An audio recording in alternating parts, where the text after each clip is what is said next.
up, Ghost? How you doing, buddy? I'm headed back down into Seattle again, and then I'm shooting out to Idaho, Coeur d'Alene, Idaho. We got some miles to cover today. This morning was all fucked up. Had a bunch of shit go on and problems come up. So we're behind schedule, but we're all right for time.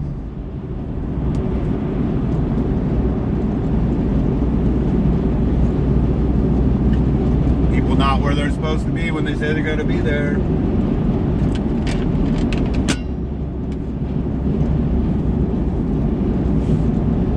Not difficult when you say you're going to do something, just fucking do it.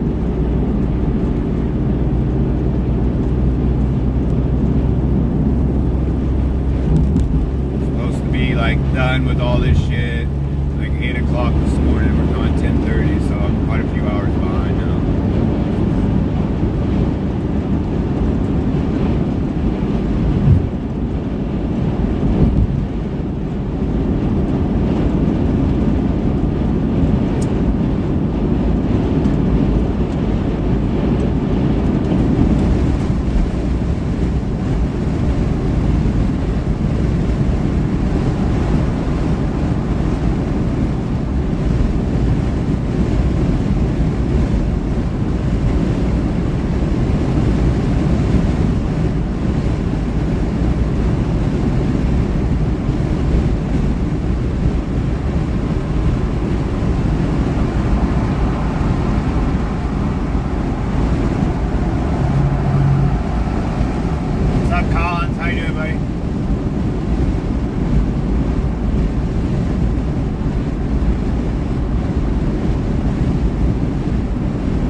yourself.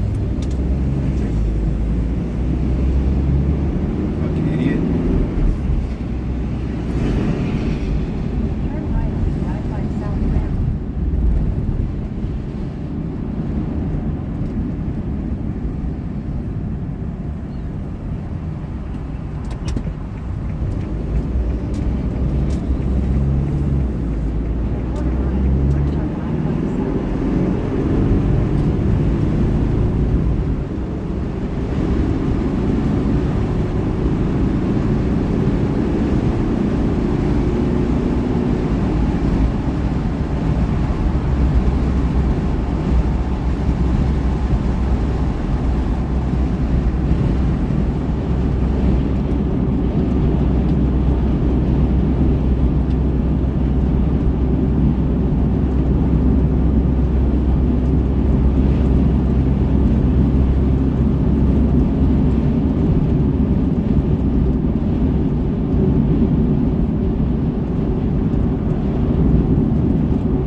How's everyone doing today?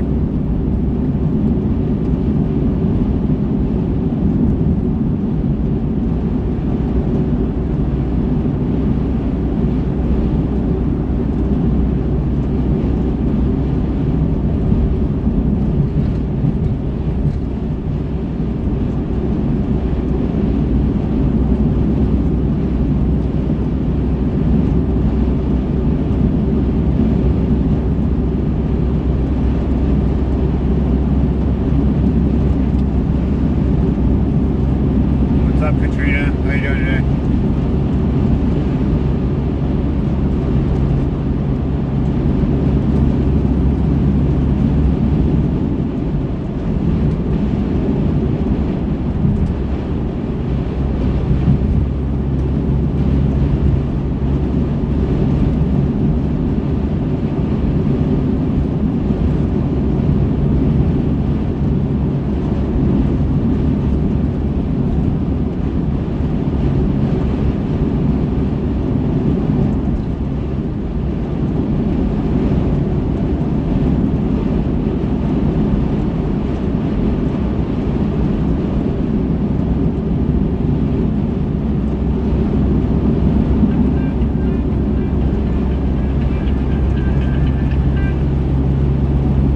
Hello?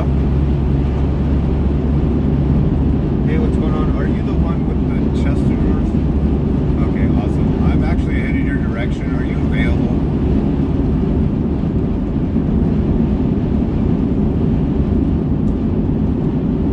Perfect.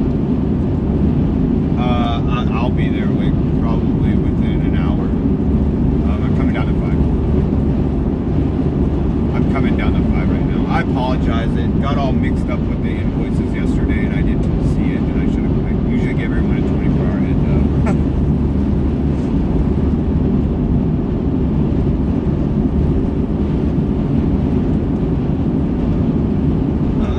Hold on, let me read it to you. My sheets. I got 1716 36th Street or 36th Avenue. Perfect. Oh yeah. Is it not upstairs or anything like that? Is it? I'll figure it out when I get there. Yeah, I didn't know anything about stairs. I'm a amputee, so like lifting huge things and going up the stairs. But I have some stuff. I'll figure it out. No, I'm by myself. It's a small chest though. It's not really big.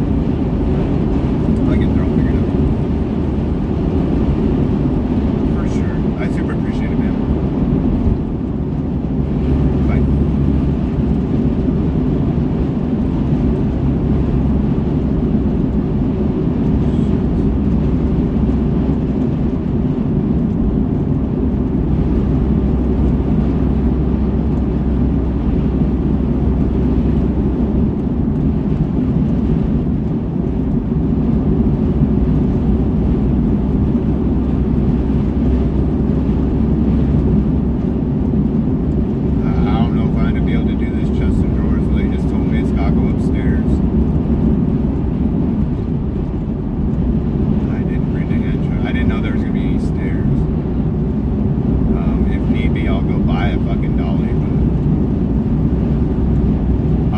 headed there to go peep out what's going on there, and if it's something I'm gonna need dolly, I'll go grab a dolly. But I prefer not to spend $100 fucking on a dolly.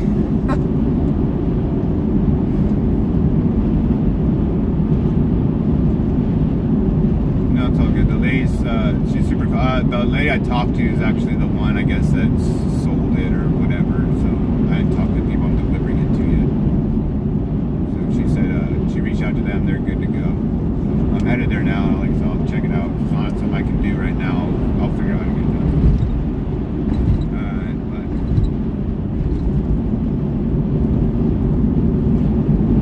But shit. Always problems.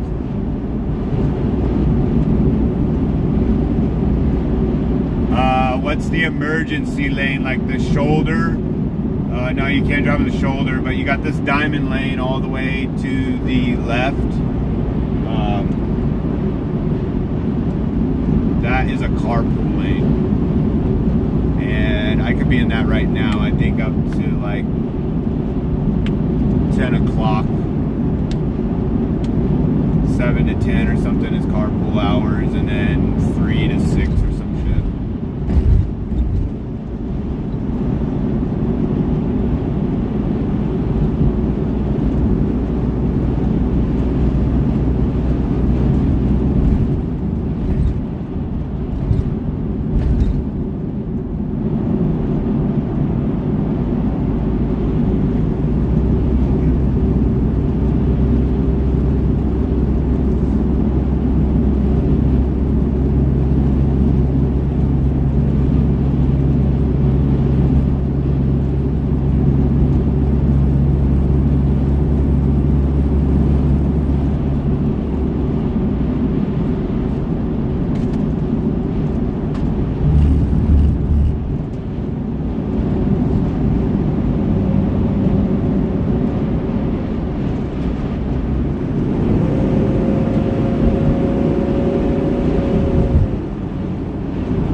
Thanks, buddy. How you doing today?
left onto East Gaylor Street.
Go. Damn it. Bullshit in here, man. Fuck. Where'd everything go?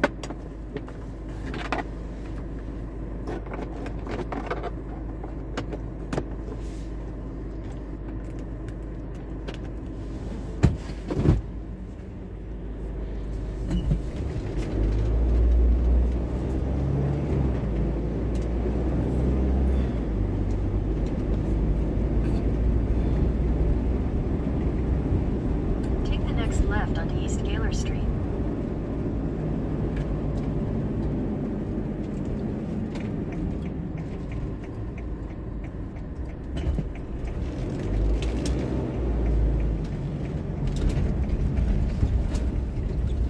In 1,000 feet, turn left onto East Crescent Drive.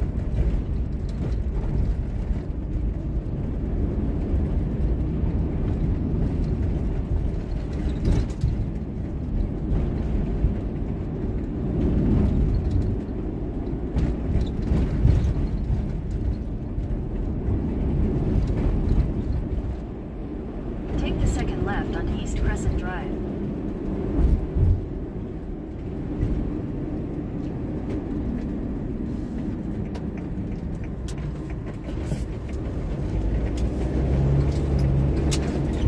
In 400 feet at the traffic circle, take the first exit and stay on East Crescent Drive.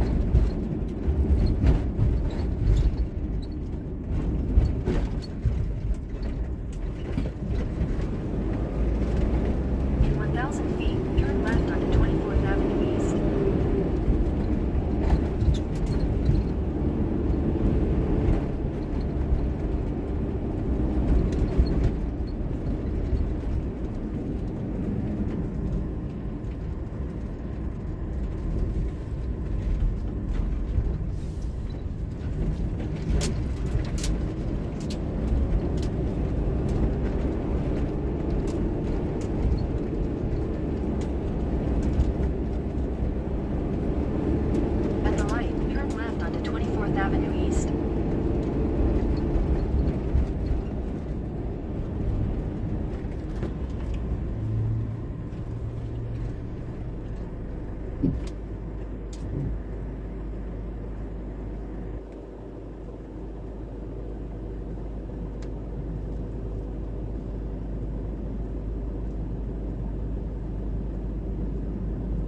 Boyer Avenue East. In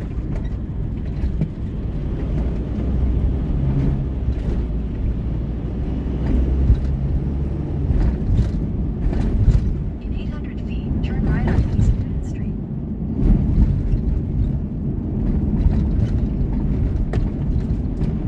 At the light, turn right onto East Newton Street.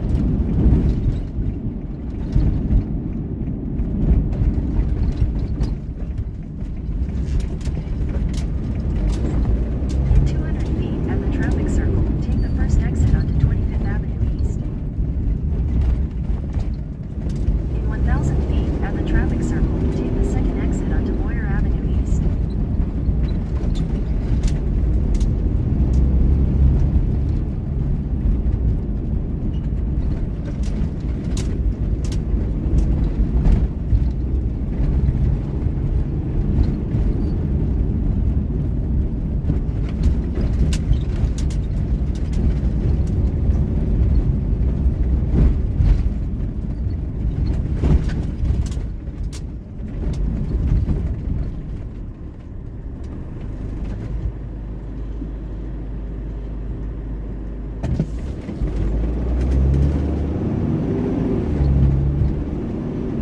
In 800 feet, turn right onto East Lake Washington Boulevard.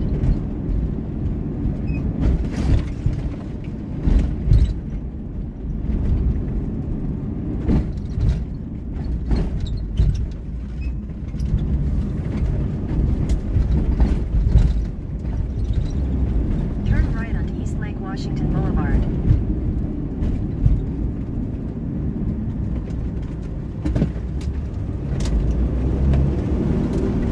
Continue on East Lake Washington Boulevard for 3/4 of a mile.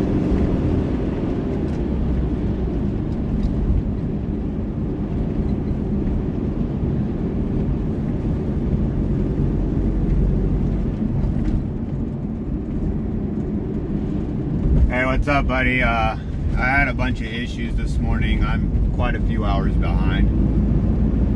I had to leave Seattle, go further up into Seattle. Super not happy right now, but it is what it is.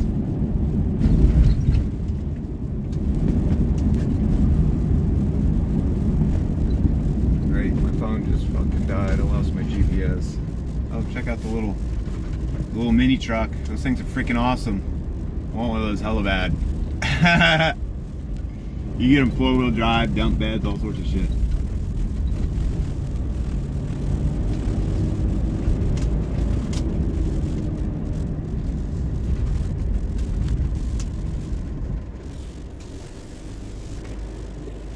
Fucking phone, dude.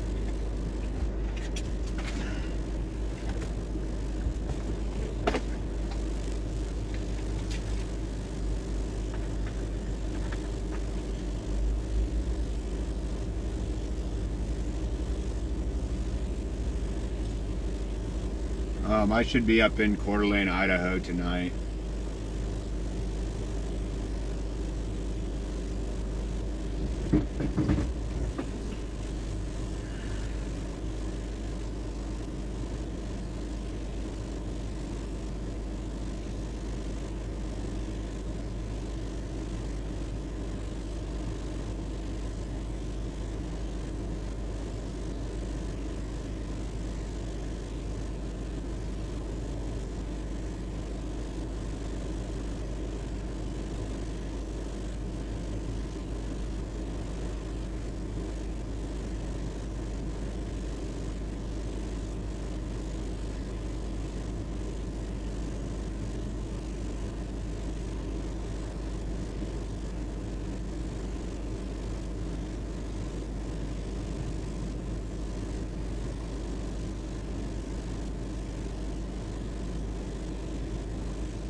Come on, George, you fucker.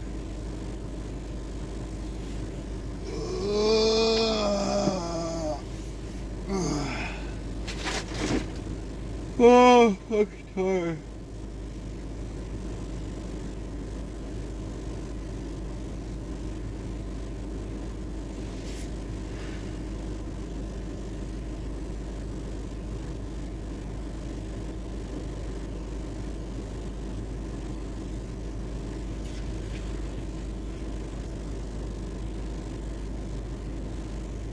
Oh, is it really? I was wondering about that.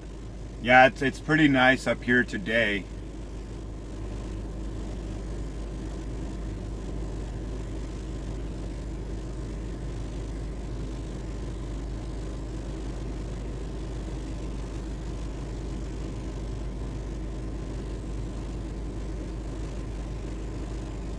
I don't know. I think Idaho is looking a little rainy today too, so I'm sure this is gonna fucking get shitty here a little later today out this direction too.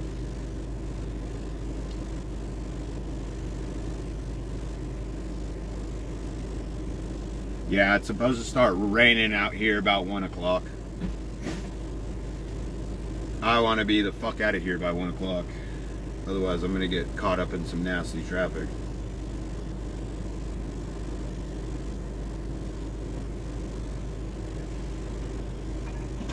This fucking lady is weaved all the way back in here. What the fuck? Yeah, I don't want to be here by 1. I think I'll be alright. I'm about 6 minutes away from this other drop. This lady fucking disappeared and I couldn't get a hold of her, and finally I made contact. She had emergency, same bullshit, different fucking morning. So I wound up, I didn't want to just sit around and wait. So I did what I needed to do, some other drop. But yeah, now I need to get up here and get this done. And then I go to Mercer Island after this, and then I'm headed east. So I should be the fuck out of here. I'll be at a Seattle area here in probably the next 30 minutes, and Mercer Island's east of Seattle. So I'll hit that, and then I'll hit the 90 from there on out. Little Boston Terrier, Pinky. It's your cousin, your long lost cousin. Blue Bear.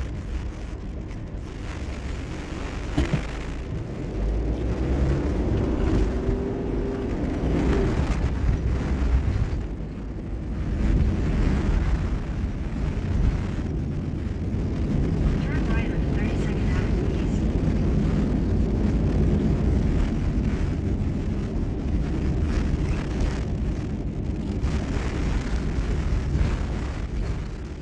Quarter mile, short right on East Harrison Street.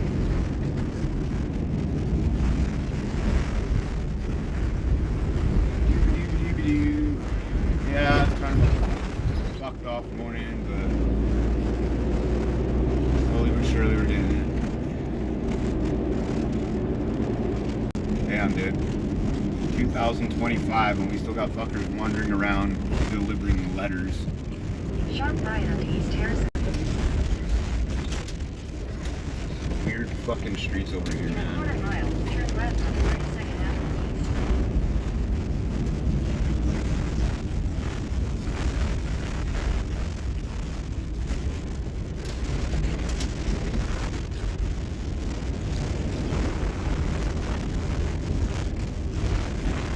Apple.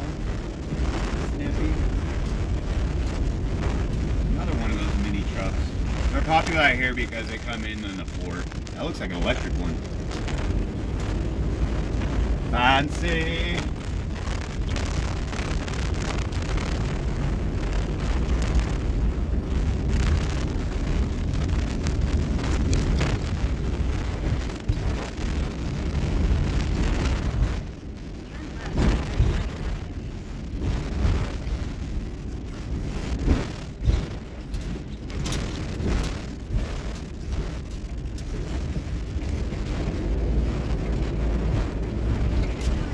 Turn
fucking over here, squeeze through this, go under that fucking tree. What the fuck, man?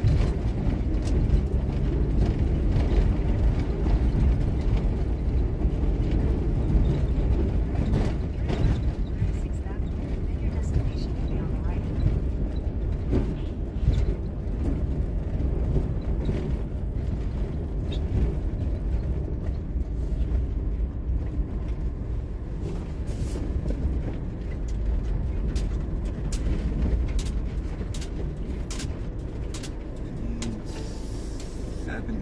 Your 17. destination is on the right.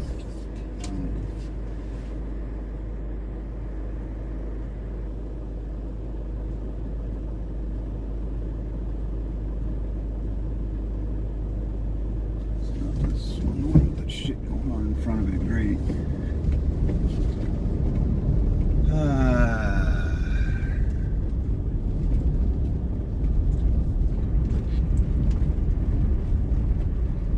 You know, of course, you gotta have all this fucking shit fucked off for me to try to get up to. Jesus Christ, dude. Fucking people. Let me go see what the fuck I can do. Yeah, it's a nice.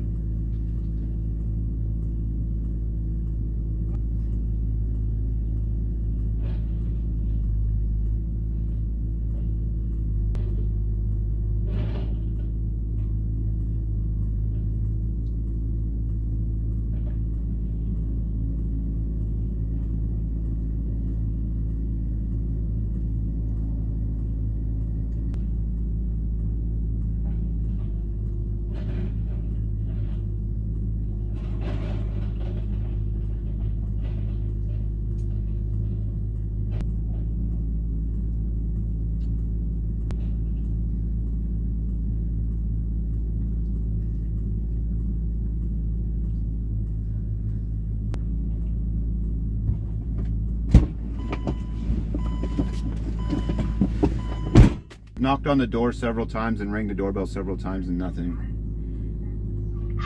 Okay. That's strange. She knows to expect you inside. Yeah, they got the sidewalk all tore up out front and an excavator sitting here too. Wait, what? Yeah. I want to make sure we have the right. 1716 36th Avenue, right? Yes, ma'am. Nicer neighborhood.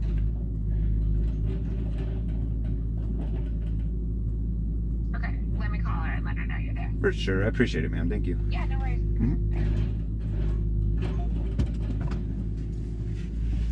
Fuck, dude. I don't understand how fucking people do what the fuck they're supposed to do, dude. It just fucks me off and fucks my schedule up more and more, dude. Every fucking minute.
Mrs. Ann? Yes, she came out finally. She's a real piece of work, I do have to say. Yeah. Like I'm on her time and stuff. We got this excavator here, it's tearing everything up, so it's making everything muddy. Yeah, I'm gonna have to go through the side yard and then come into her house, and I'm trying to muddy up her house. But yeah, this is not cool. Okay.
Deliver some furniture. Have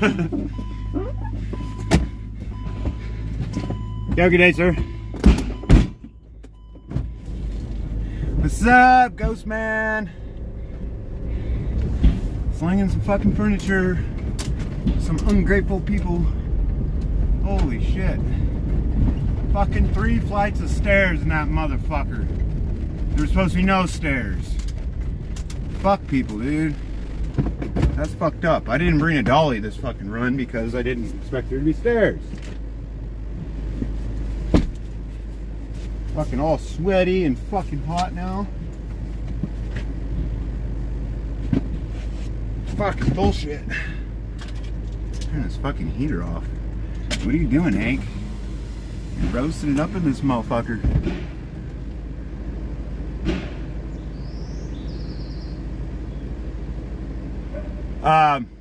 So there, that's the homeowners replacing the sidewalk, their cost, but the city's got to come out and fucking have their say in bullshit. It's super awesome when you show up to a delivery and the fucking sidewalk's all jacked up and there's a bunch of fucking mud, and the bitch is like, "Oh, can you take your shoes off?" "No, I cannot. I'm an amputee, so my left leg, man, I take my shoe off, I lose all traction, I'm gonna fucking fall down." Fucking struggling getting up them damn stairs, and she's just watching. "Let me know if you need anything." "Yeah, can you grab the end of this?" "Oh no, my back." Oh, fuck off, dude. Seriously, what the fuck is wrong with people? Fucking over it. Alright, Mercer Island. Get my little cheat sheet. Fucking fuck out of here. Hey, she put the date down. What is it with people not fucking following directions? But fucking stand out there 20 fucking minutes, wait for that bitch to come to the door. What the fuck, dude? I'm not in a good mood today. This morning just really irked the fuck out of me with people not following through with their part of the deal. All this has gotta, everyone's gotta do their part and what they said they were gonna do, otherwise this shit all falls apart and then it lands in my lap.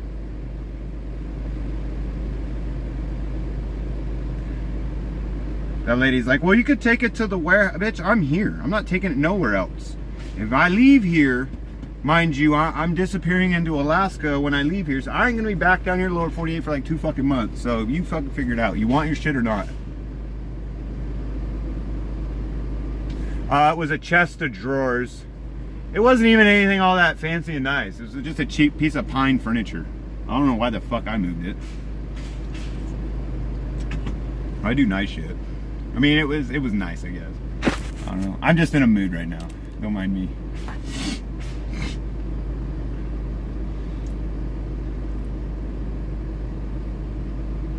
Just in a fucking Head west mood. on East Olive Street toward 34th Avenue. Olive then Street. turn left on 34th Avenue. Up on the curb. Yeah.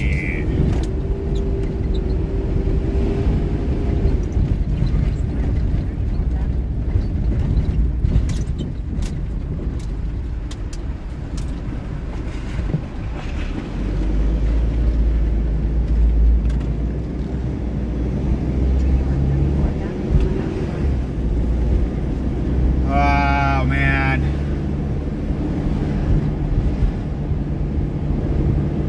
No, I don't have to do the ferry. Fortunately, Mercer Island's got bridges, so I'll go to like Bainbridge Island. I got to get on the ferry, and I mean, depending on the day of the week and the time of the day, that can take you up to 3 fucking hours to get on that goddamn boat.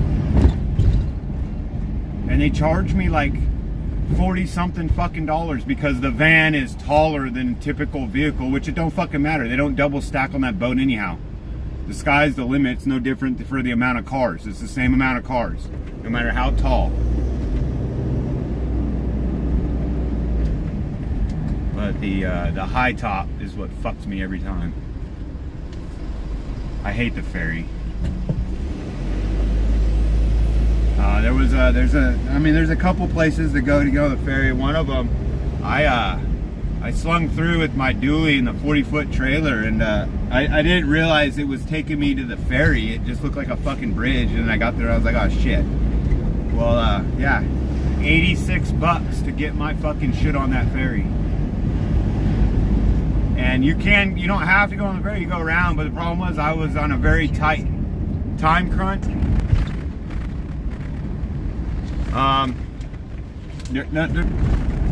What part of the industry you want to get into. So before a person buys any equipment or anything, you got to figure out what it is you want to move. Because what you're going to move depends on what kind of rig you're going to need to pull it, and then what kind of trailer you're going to need to put it on.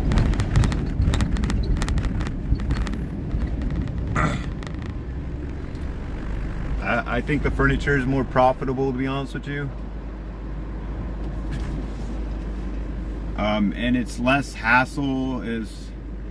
You start loading and unloading cars, you got damage and dings and shit like that. There's the stress of things happening to that. If you want to haul cars, you need to haul multiple cars. You can't just do one car at a time. It's not profitable. Unless you're charging a ridiculous amount, and people won't typically pay that if they can have someone else do it for $600.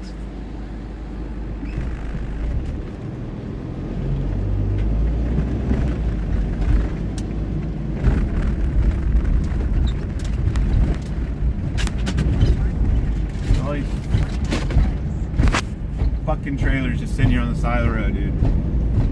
I don't know why they allow this shit.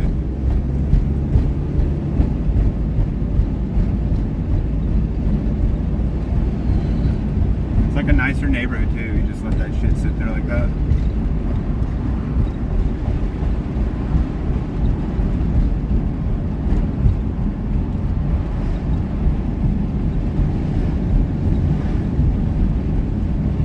Yeah, to go full on legit, you're gonna need about $6,000 of insurance. You're gonna have to sit on it at $2,000 a month for 3 months before your MC number is activated for you to be able to start pulling on the load boards. Because a new MC number, they won't fuck with you until it's 3 months old. So at that point, you're eating all that, and you're still not making a dime. You're making payments on whatever equipment you have. Yeah, there's just hella trailers and fucking RVs and shit down here.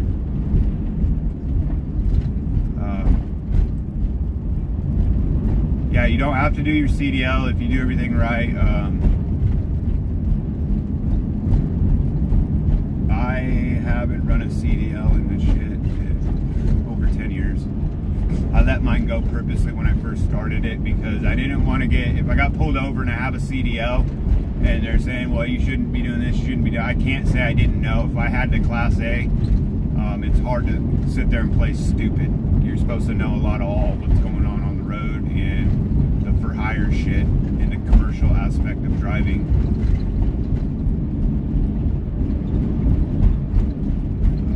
So I got rid of the Class A, so if I ever got hemmed up with the law, I could sit there and play dumb. I don't know. When you're holding that Class A,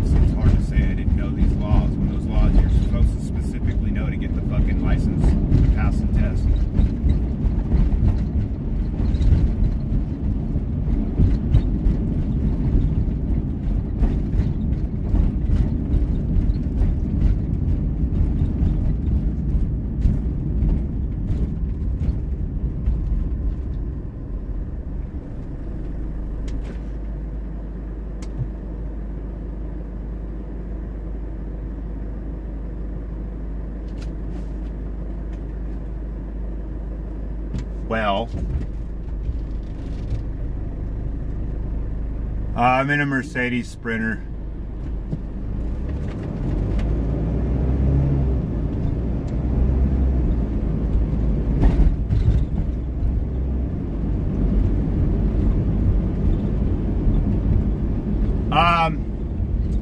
Man, Turn right onto South Massachusetts. again, it depends on what it is you're trying to do. So, yeah, for what I do, the runs I do, I can get away with a little bit of smaller van. I had the bigger van just to give me room to be able to sleep and do that. So, I mean, you don't want to. Turn right onto South Massachusetts. You start fucking getting hotel rooms and shit like that, you're looking at $100, $200 a night. Like, your profit starts disappearing really fast. So you want to be set up to where you don't have to. Turn right onto Rainier Avenue South. You don't have to put out that money if you can get your van set up to where you can be pretty self-sufficient. You know, pack some food, try not to eat out as much, try not to get as many hotel rooms, and in the end you'll be more profitable. But it comes down to like what you're trying to do and in the area you're in. So like if you're in LA, absolutely you probably could get away with like the smallest fucking van just running around doing shit within LA. The thing is getting established, getting your foot in the door in the industry, and getting loads. So if you're like gonna do what I'm gonna do, you need to like start making the connections in the furniture industry in the area that you're trying to go do that. Stop in, have business cards, meet the people in these little boutiques and consignment stores and stuff, and just stop in there and be chatty and give them your card and tell them, you know, these are the areas that I service, and if you've got anything going to those areas, you know, give me a call and I can quote you out.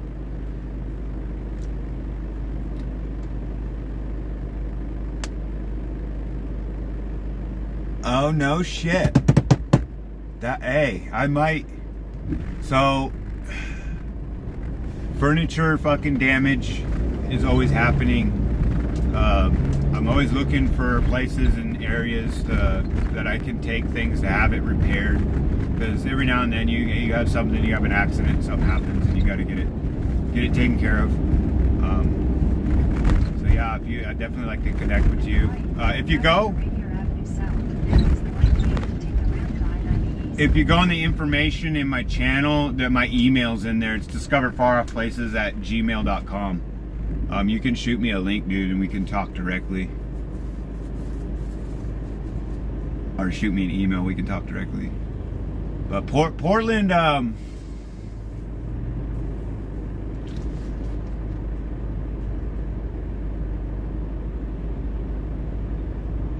Portland's a mix. I mean, you got high end, but you got a lot of low end in that area too.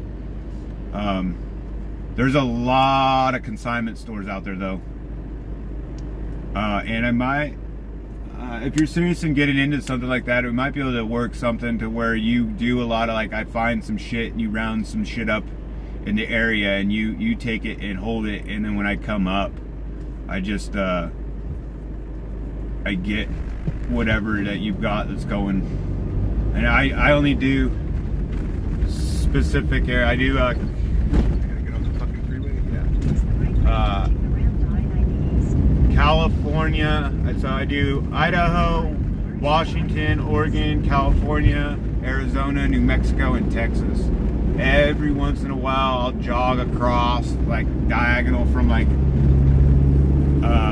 Idaho through Colorado and whatnot down to Texas and shit. So, but yeah, you gotta sit down and figure out like what route, what would you be profitable in, or what do you want to move, and then what area do you want to move things in and out of. So for you, probably Portland to Seattle, if you could get enough stuff going between the two, you might do all right doing that possibly.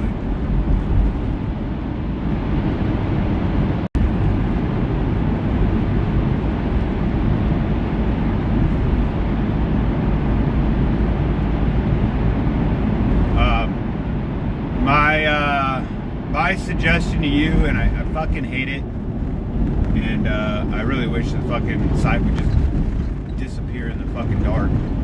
But U-Ship is where I started in the very fucking beginning, and I made a lot of contacts through there. So if you start an account on there, it's been a while since I've been on there, but if you can start an account on there, it should be fairly easy. And then you just find things on there and maybe do local shit. So maybe if you want to get into it, maybe don't. Damn, that water is all fucking choppy.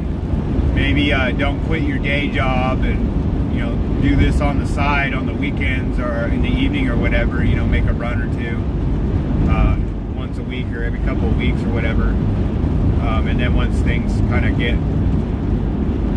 once you get established and your name out there, then you might be able to just get rid of that regular job and just full on go the side gig. Oh man, this fucking glare, dude.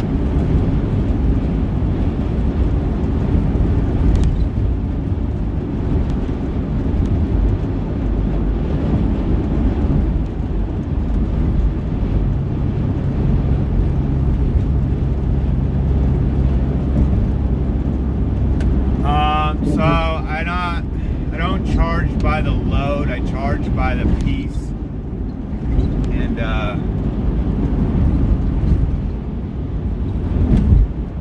it comes down to just kind of knowing what your running costs are going to be. So like, it's not, I don't have a set deal. This customer, because they deal with maybe higher end clients, I might maybe charge them a little bit more.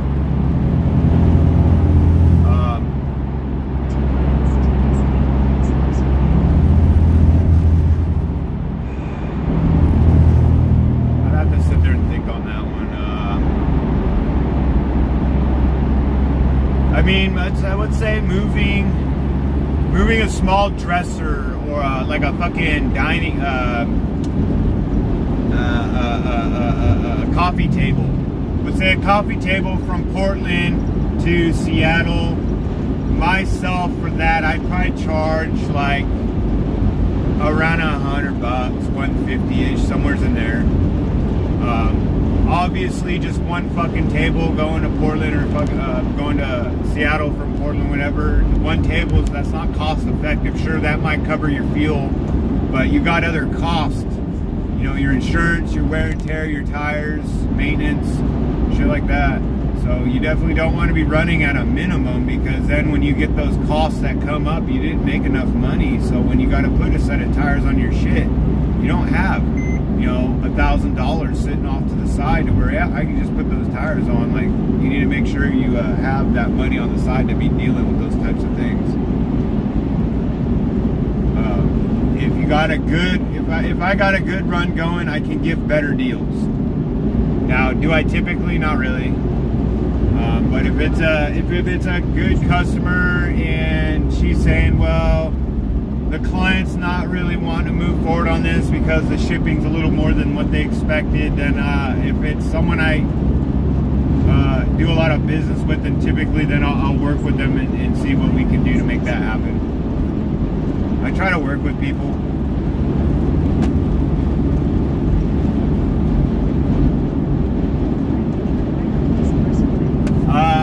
Like I said, it's been a minute since I've done.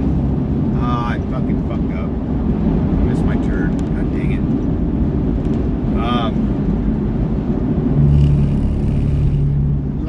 When I checked on it, like I said, the fuel going up and down, that definitely messes that number up. But yeah, I want to say it was around 70 cents.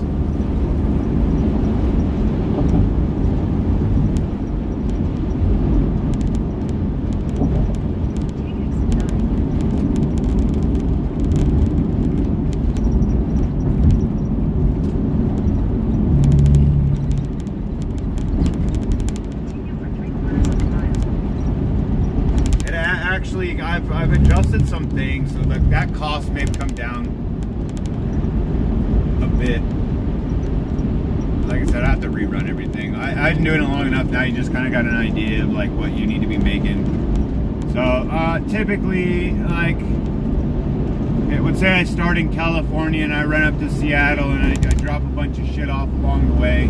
So that fucking deal, if I go from Cali and back to Cali, I can do that whole loop and pick some stuff up and bring it back down to transfer it over in the other van going south in Sacramento.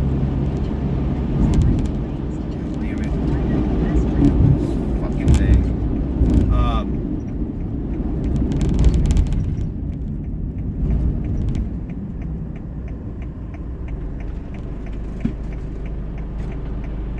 Shit.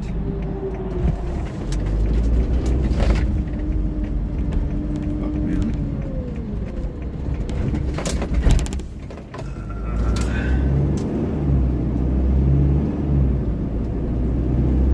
Yeah, I gotta sit down and refigure that rate per mile.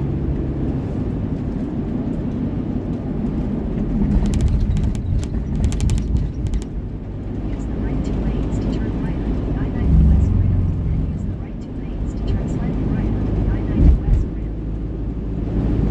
Use the right 2 lanes to turn slightly right onto the I-90 West Rim.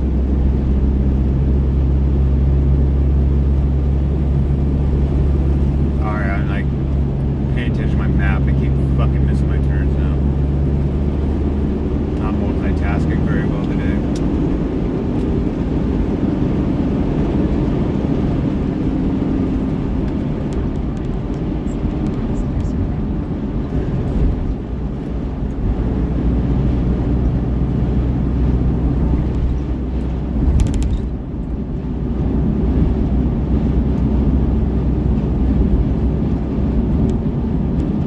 Yeah, that's the thing is if you have a route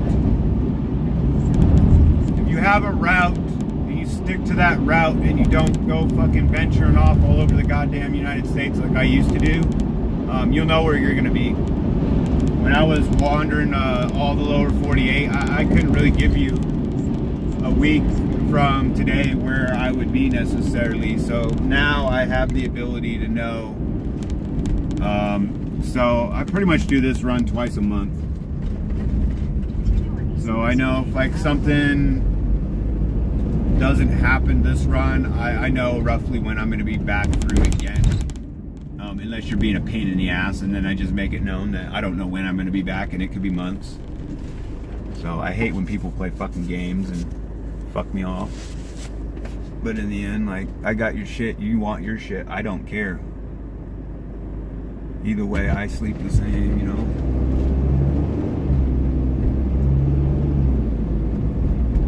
Because I don't understand people order shit, they buy shit online and then they get it shipped, but then they're such a pain in the ass sometimes to fucking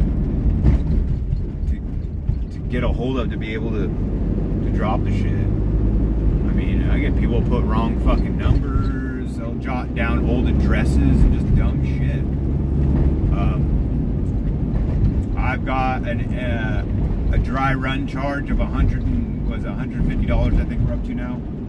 So if I show up and nothing leaves my van or nothing goes in my fucking van because whatever reason you fucking aren't there or you weren't ready or I can't get to your house, whatever the hell the issue is, I turn around and charge that. Because, I mean, I got running costs. I can't be driving around all over the freaking place trying to deliver shit and people not be there.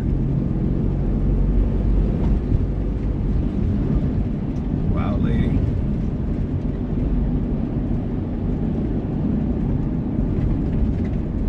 Take the next left on the southeast 42nd place. Yeah, so that has come up several times. Let me park. I need to look at my map. That has come up several times. I've been looking at possibly buying some property, like actually in like Arizona. Oregon be cool. It's just the West Coast is really expensive. So just to buy a little shit house or a piece of property to throw a shop on, just to be able to just throw furniture in or whatever, or extra vehicles or do maintenance. Yeah, no, it would be very nice to have something on route itself. Because like even in California, I go by my mom's place and I can't work on anything over there. These vans are too fucking big.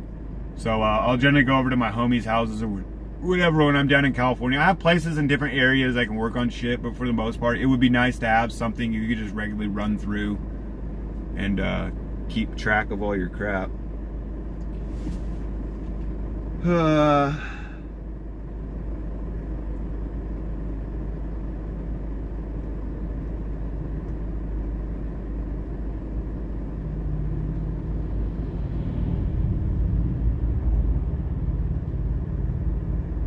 Oh, I just passed it. It's right fucking behind me.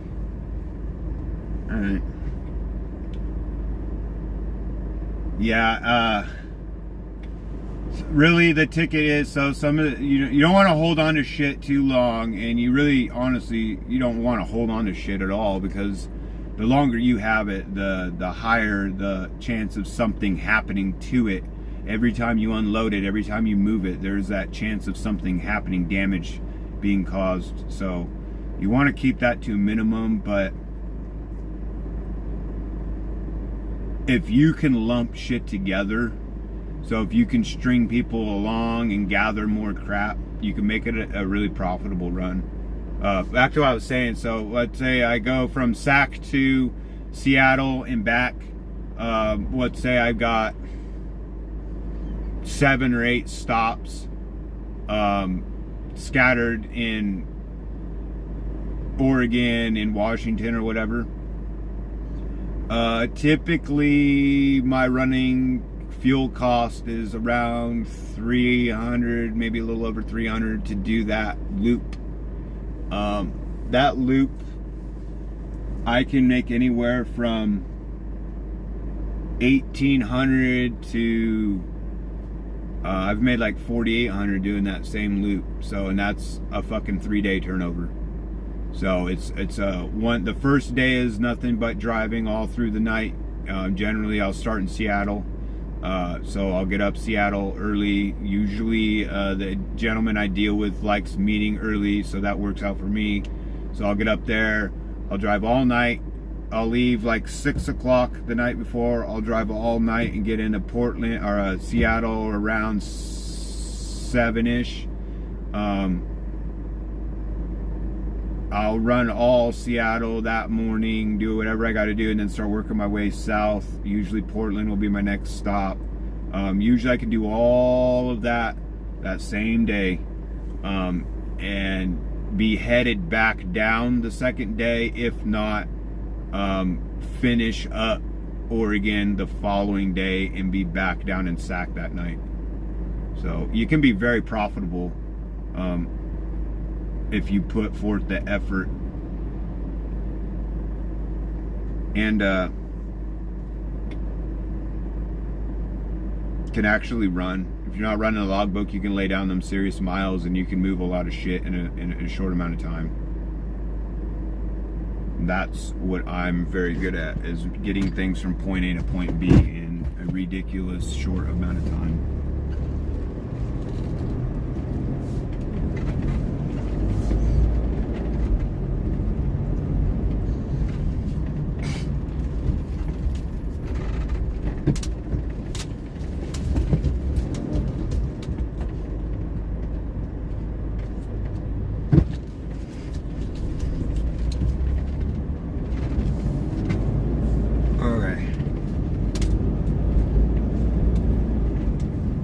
Take the next right onto Southeast 42nd Place, then you will arrive at your destination. Then I will arrive.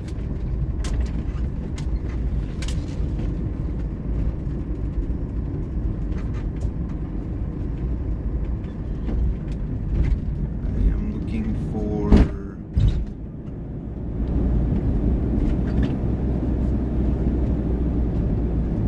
9818. You have That one arrived. right there. That one right there.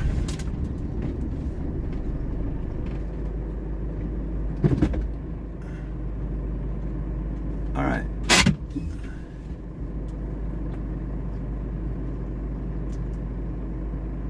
I typically got enough things moving to where I don't really have to hold on to shit. Like I got this cedar chest I fucking picked up. That thing don't have to be dropped off. Literally the dates on that are not until 5/16, the drop on that.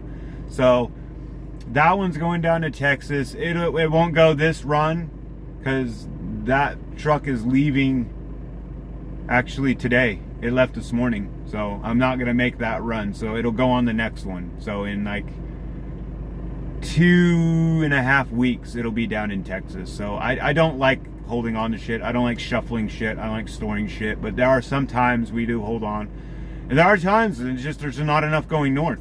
And I'll straight tell my customers, like, this is not profitable. Like, I can hold on to this and get it up to you in another couple of weeks, or I can just hand this back and you can find someone else to move it. And a lot of times they don't want to dick with trying to find someone else. They'll be patient.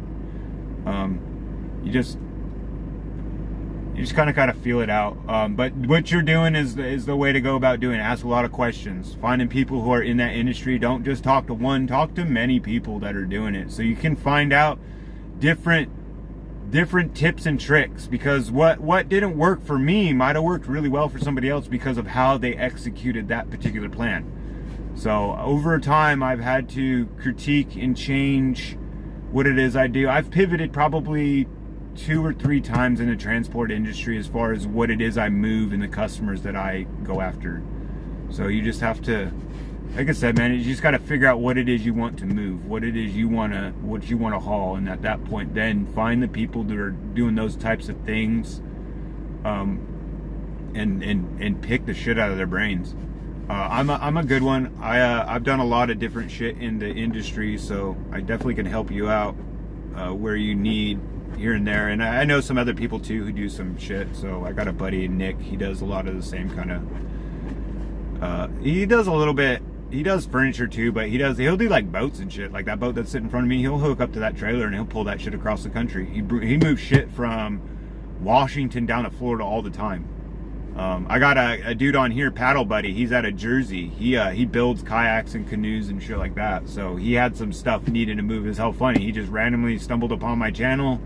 We got to talking. He told me what it is he does, and I told him what I do. Well, he reached out. He's like, hey, like I got something that needs to go from Jersey to Florida. And I was like, well, let me reach out to my buddy, because I don't do East Coast shit anymore. But I was like, I'll reach out to my buddy, see where he's at. I looked on my 360 app. That fucker was down in Florida already. So I gave him all his information. I said, hey, call Nick, man. He's a cool guy. Like, no, Nick doesn't have a YouTube. Not the Nick I is Nick Torlo, something like that. He's down out of Southern California. Super cool guy. I met him on the road. He was broke down in the rest area just south of Portland, on the 5, and I rolled in there, and I was eating, and I looked over and I seen him had his hood open. He was working on his shit, and it was about 30 minutes later. I finally wandered over there and asked him what he was doing, if he needed any help with anything. Well, his intercooler boot kept popping off as soon as his turbo would build boost. So I sat there for the rest of that day helping him mess with that and get that all straightened out. And then I literally followed him all the way down until we got to where the 395 splits off. Was it just before California, just in the top Cal? I don't know, right around in there. I peeled off because I had furniture. I had to go meet up with the other rig to get it headed south. But I got I got a truck down in California, the Black Dodge actually. I went and grabbed that, and then I jammed back up into Reno, and I actually caught back up with him in Reno, and then I ran all the way down to SoCal with him, just to make sure he was good. But I mean, I was gonna go down there and fuck around anyhow and go do some mine shaft exploration. But yeah, I followed him all the way basically back home. I stayed at his house one night, but ever since then, dude, me and him, he's good people. Nick has a white dually, Ram dually. It's got the black wheels, and he's got a custom front weird bumper that holds all his hitches and shit. It's unique. If you've seen the truck, you would fucking remember it for sure. And then he pulls a mix of enclosed and open trailers. Let me go run up here to this customer really quick here to the left and see what's going on with them, because I haven't been able to make contact with them. I want to get this shit dropped and then I can get the fuck out of this area. So I'll be right back.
Well, these fucktards aren't here.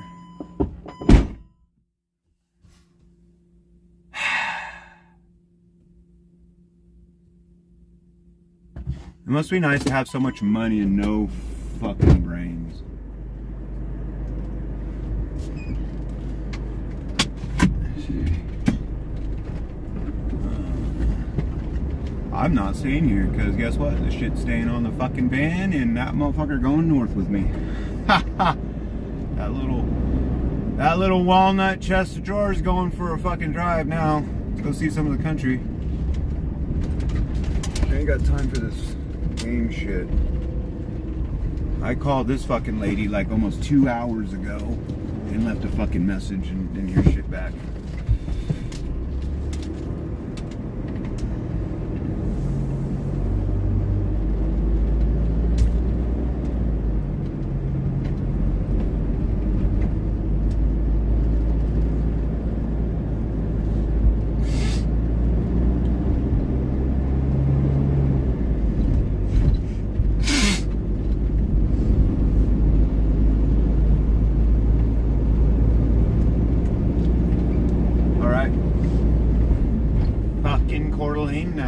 Yeah.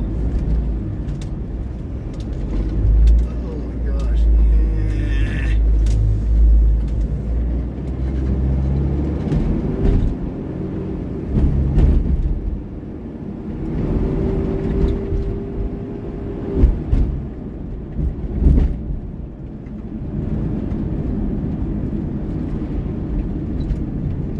Off into this little spot. Oh yeah.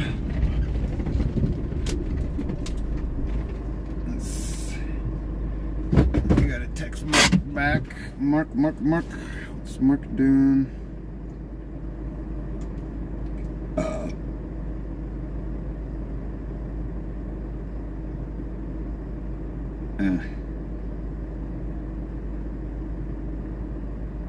I apologize. I didn't see this message come through. Yeah, that got delivered and I set it upstairs in the room that she wanted. Everything worked out.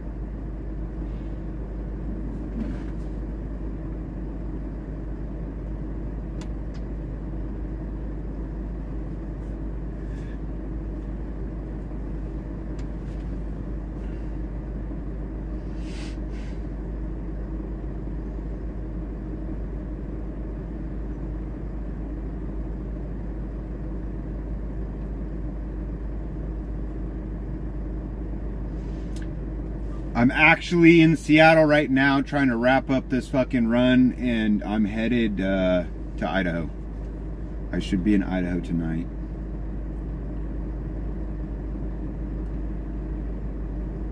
I'm planning on being out there a week or two, so I give you a hand doing whatever you need to do in the garden.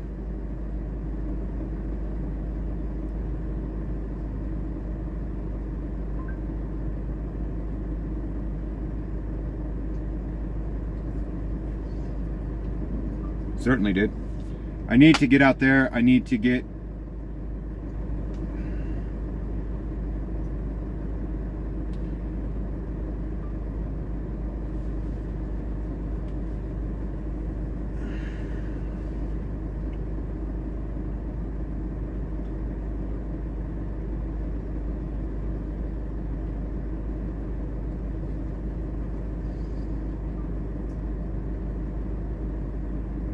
I stopped by and visited with Brian. He said he was out that way here a couple weeks back.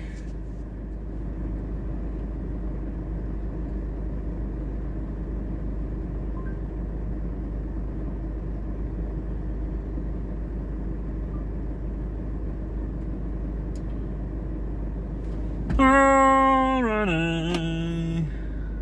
can't see the fucking glare on this damn fucking... I need to let you out somewhere, buddy. Go, fool. What the fuck is your problem? Yeah, dude. Old fucking people.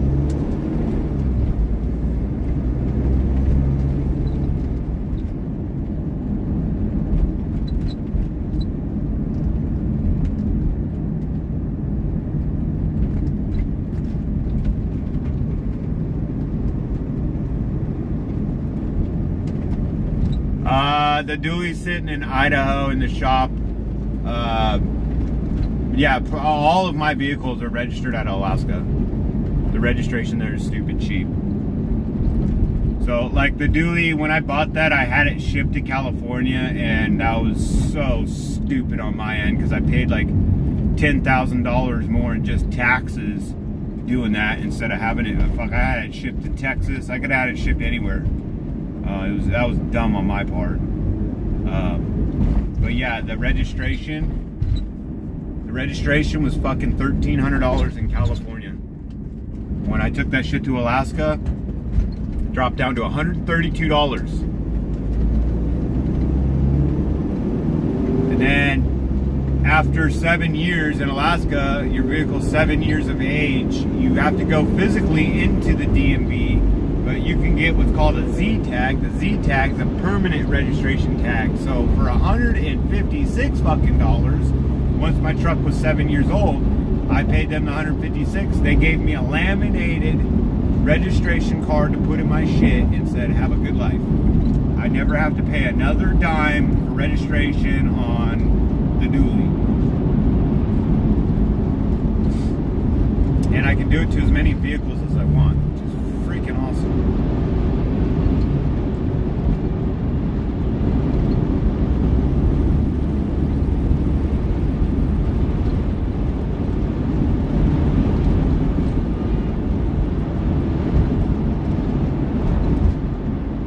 Ah, man, I need to be on the fucking 90.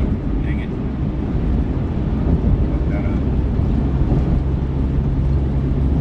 Shit.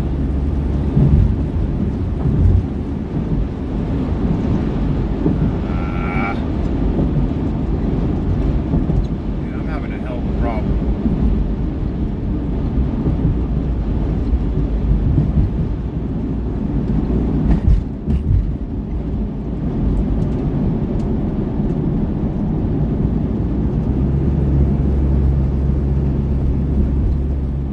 Hell is In a quarter mile, merge onto I-405 South.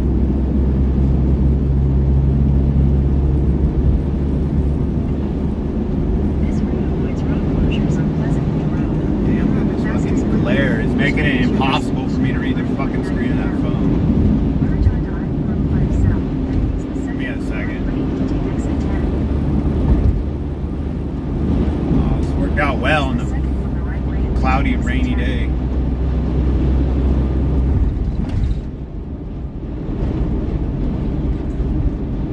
In a quarter mile, use the left lane to take the ramp to Coal Creek Parkway, Victoria Boulevard Southeast.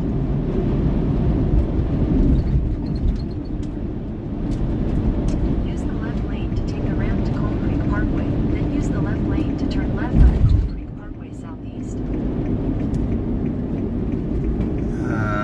I'm so fucking irritated today. At the right, use the Super left lane irritable. to turn left onto Coal Creek Parkway Southeast, then turn left onto the ramp to I-405 North.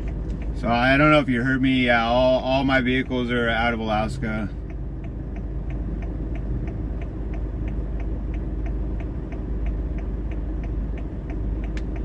I have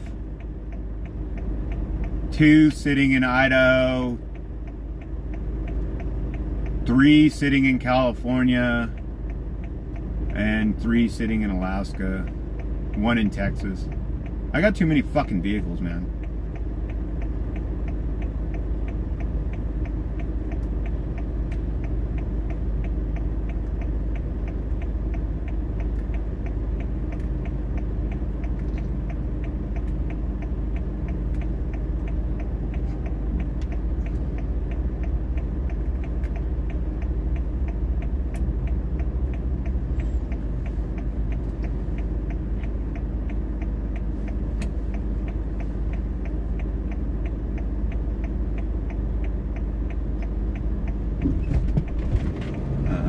Swing. I don't know anything about a fucking swing.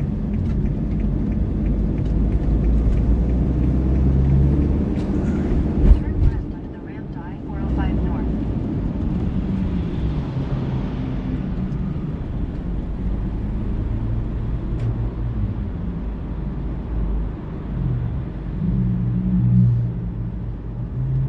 No, I didn't hear about that.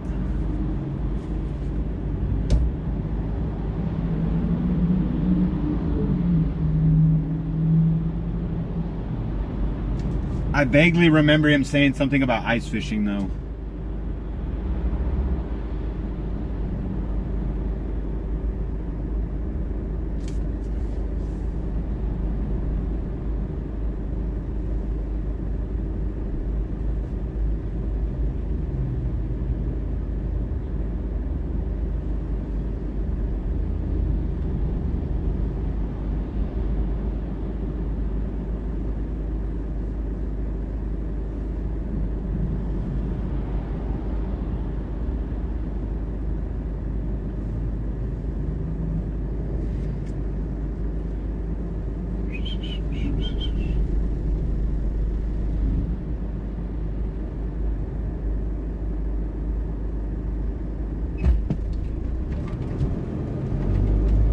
Shit, most phones these days are waterproof.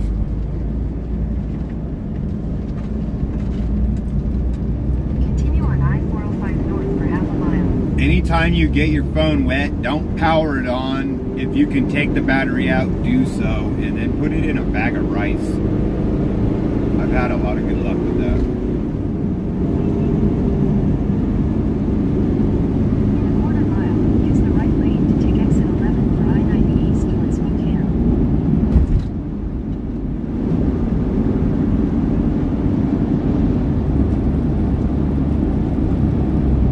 Use the right lane to take exit 11, then use the right lane to take the I-90 East route.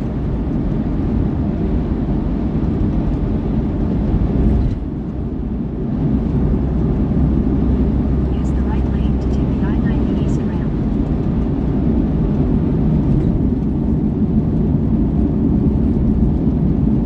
I'll swing through. It'll probably be about 6 o'clock.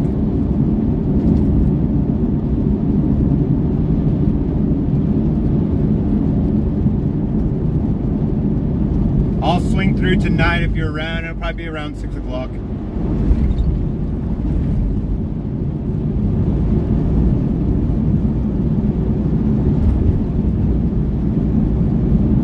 Go to fucking Bonners. Maybe tomorrow.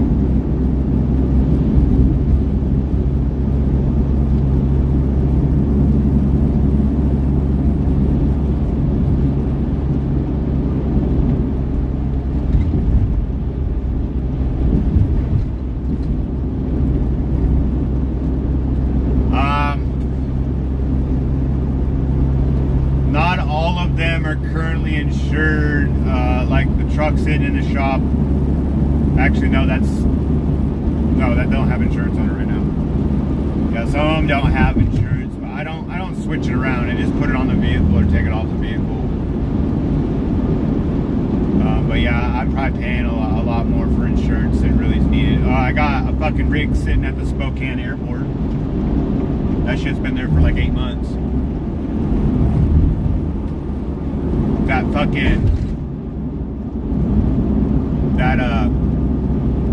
Volkswagen Bug, that 01 TDI, that's sitting out at the Spokane airport. I was using that when I'd fly in. I put it in long-term storage.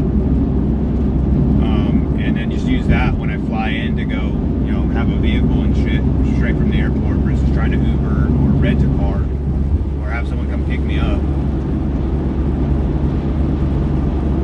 But yeah, I pay like $80 a month for that fucking thing to sit out there.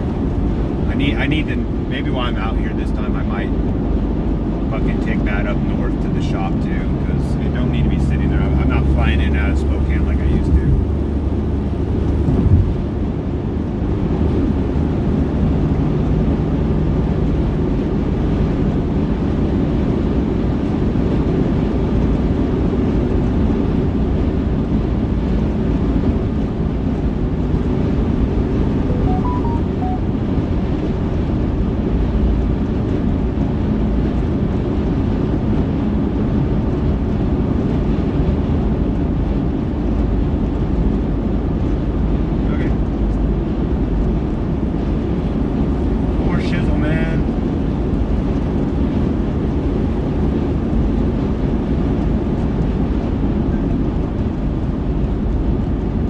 How's your back been, man?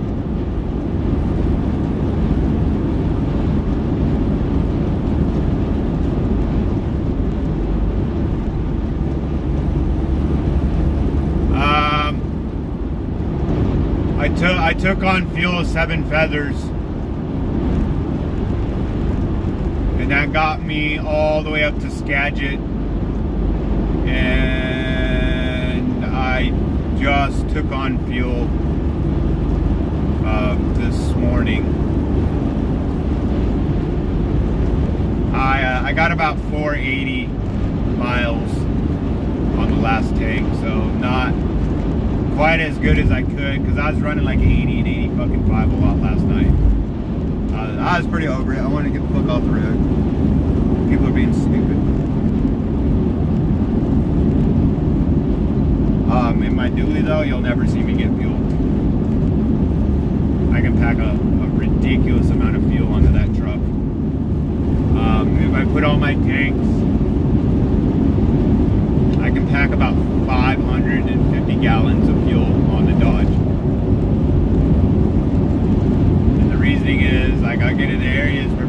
I was down in Galveston, Texas. I think it was like 2018. I was down in there and I fucking found diesel. I think it was like number 2 diesel for fucking 98 cents a gallon. So I was like, oh shit, I can't not pass this up. So I got on Marketplace and found one of those fucking 320 gallon crate things and threw that in the back of the truck and wrapped it with a gray tarp, and I filled that fucker completely full, and I filled everything on the truck. I brought back quite a bit of fuel for me, and I ran off of that for probably 2 months.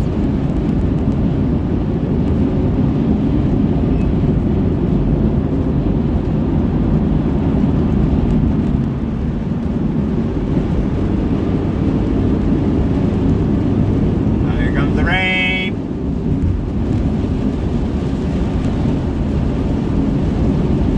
Yeah, I know, fuck that guy. I got him good though, because when we were in the tunnel, he was gonna come blazing up that slow lane. And I waited until I got kind of close, and then I zipped over to the fucking slow lane, and then I paced the fucking car next to me. I hella pissed him off. Okay, dude, there's no reason to drive like an asshole.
Insurance, by the way, too, for all the vehicles is out of Alaska.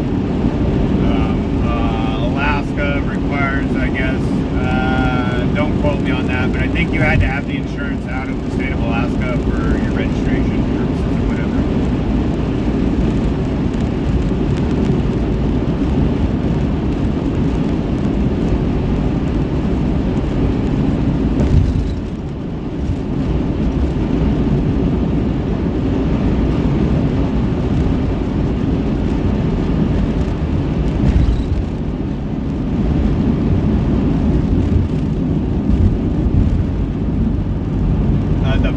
I've had someone pass me 207 mile an hour.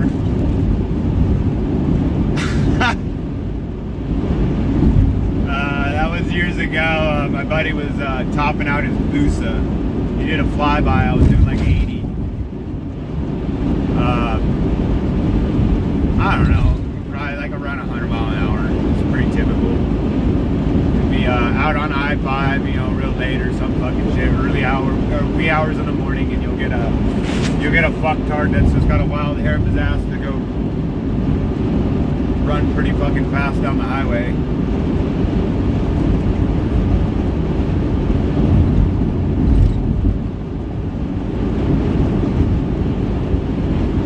Yeah, my boy passed me though on Interstate 80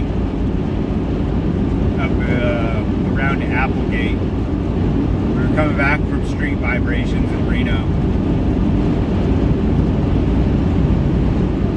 And I tried to chase the fucker down, and then my bike, it was governed still. It was governed at 186, so I running up to 186, but he was still pulling away from me pretty fucking hard.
appreciate it, man, but I got the van. I'm pretty set up.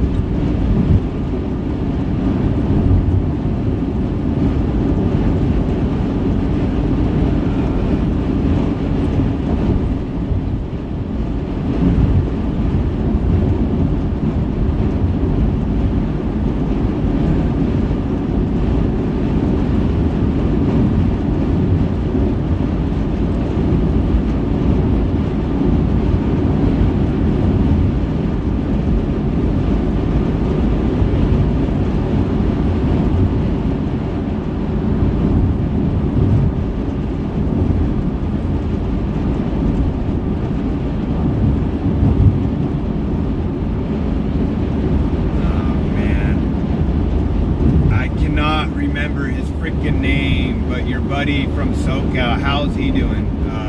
Sal, I think was his name.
Furniture doesn't necessarily pay well.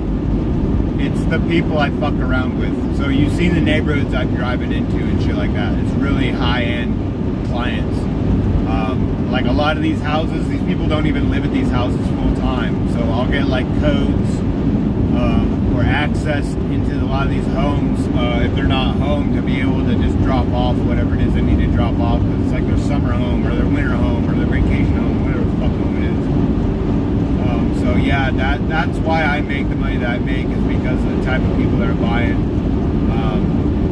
I've moved some shit for we moved a chair for Britney Spears, moved some furniture for Garth Brooks. Like, we've done some famous people over the years, so like that's the kind of clients we deal in. And those people, they pay money. So like you get some fucker in Portland that buys this chair and wants to get it shipped, but it's like, well, I'm paying $300 for the chair and shipping's $200. That's almost what I paid for the chair. I don't want to do that. But you'll get other clients, man. They'll pay 3-4 times more than what they paid for the actual product for me to bring it to them. And it's not that I'm gouging or anything. It's just that's what it winds up being. You got a good deal on whatever, but shipping, I would say, quite often comes out to more than what the actual product itself costs.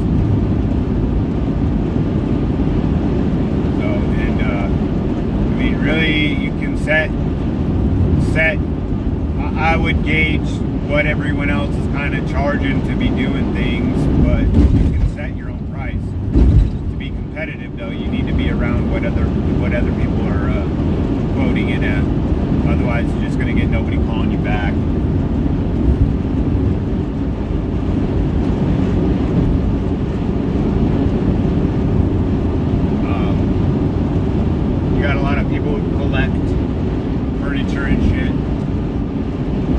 Comes to the thing, so it's not a necessity, and when it comes to those things that aren't necessities, a lot of times things will slow down when times get a little tight. But like, those people are always going to be spending money. They're always going to be buying shit. So that's kind of the clientele you want to go after, is like the people who have the money to spend the money, and then when the economy is kind of down, they're still going to spend money.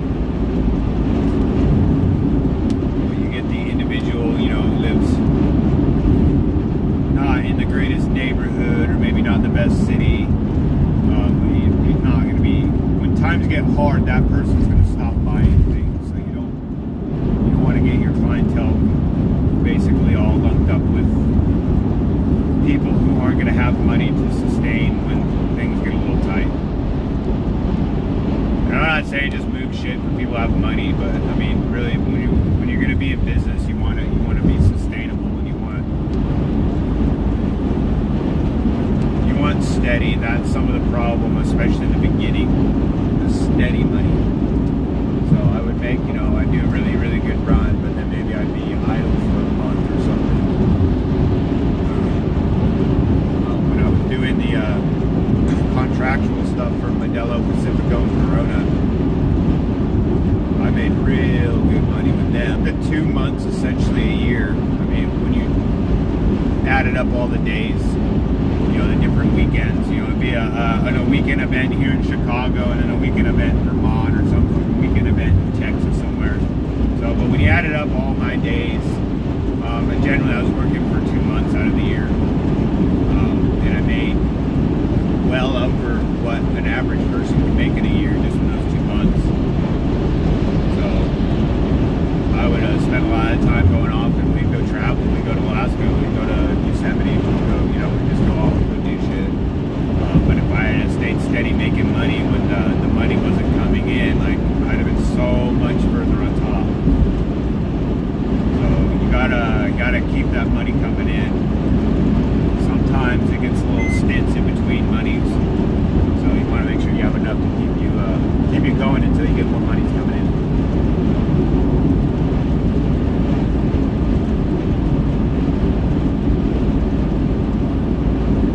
Yeah, and they're everywhere. They're fucking everywhere. So in Portland, I fuck with a couple of them. Like there's Aurora, Oregon. There's Aurora, Antiques or Consignments, I forget.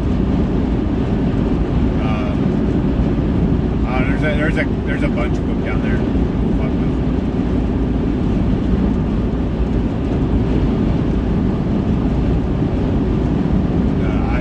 Furniture, for the fact that you don't typically move anything like bigger than I can move all by myself. So we don't do no kitchen tables or fucking. I mean, every now and then I'll do a piece for a good customer, something I wouldn't typically do. Like there's this one customer down in San Francisco. He's really big on armrolls, fucking cabinet things, essentially for your room.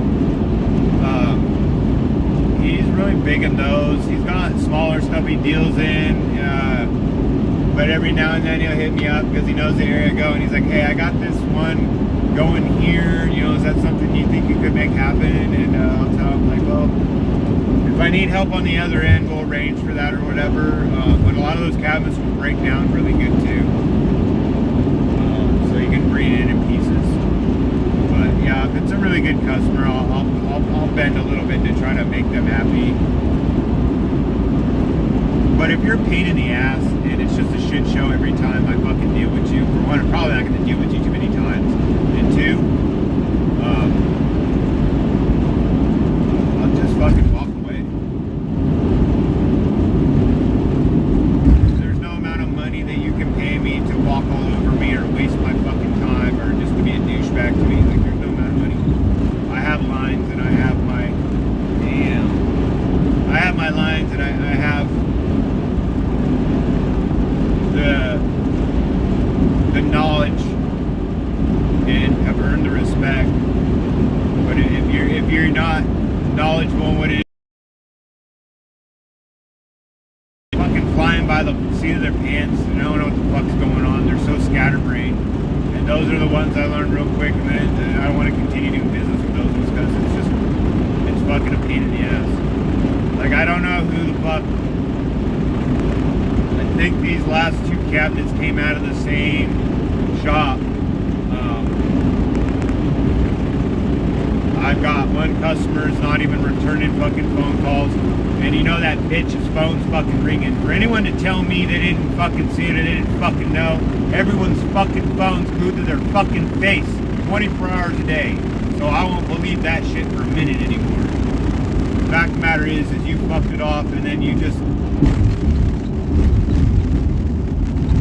figured like you just deal with it on your terms at your time, on your time. No, you're on my fucking time, especially when I'm sitting in front of your fucking house. So that, and then I got the one lady that, you know, she didn't want to answer the fucking door. It took forever. It took several phone calls from the person who sold her the shit to get her to come to the fucking door. So that just tells me, like, I don't know if I want to do business with that particular store anymore, because those are the kind of fucking clients you have, the kind of customers you have. I don't want to deal with that. I don't got time for that.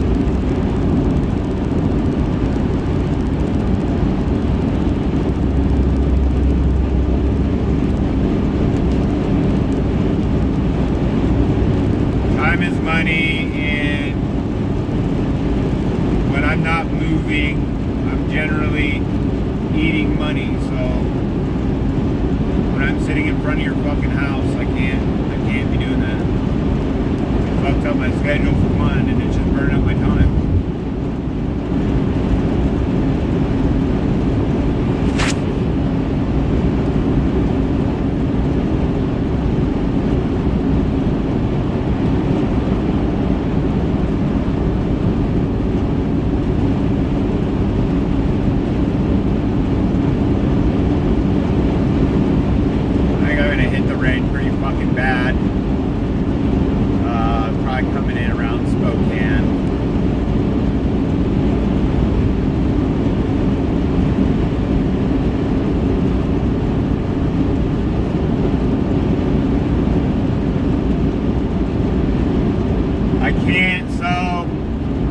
Depending on where I got that load from. So I'll fuck with like Cherish and First Dibs. They're like auction houses. That's honestly something you want to fucking fuck around with right there. First Dibs, I think, so shit gets a little fucking messy at times as far as the hands that are dealing with it. But so First Dibs, it's essentially, it's a white glove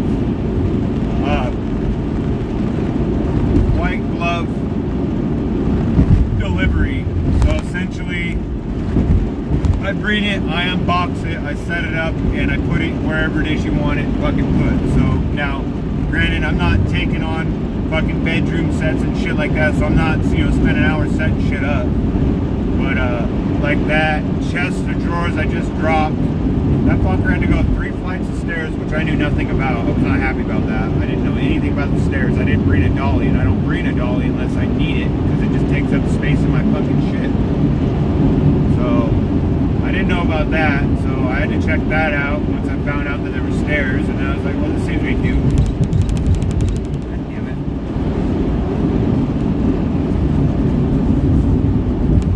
But like this walnut chest, I can't drop that. That's a white glove fucking deal, so it has to go inside. And then we got the weather coming. It's supposed to be raining actually in Seattle now. It's supposed to start around 1 o'clock. You don't want things getting damaged. So signatures required a lot of times for a lot of shit. But then if you, so like Cherish, if I talk to the customer and I get authorization to drop it off without them being there, I'll do that via text message. I have it in writing that says, hey, we're not going to be here, but you can set it on the back porch or wherever's in the garage or inside in the doorway or whatever it is. I get that in writing, because on that one I'm not getting the signature, but that text message is just as good as a signature, because it's basically authorizing me to drop it off. Take a picture and I'll send it to them and say, hey, you know, here's where it is. And then I save pictures. I take pictures of every single fucking thing. So there's been quite a few fucking times I've had people try to pull some fucking shit where they're basically not going to pay the shipping for whatever their fucking reasoning is. That don't fly. So early on, I never would drop things until I got paid.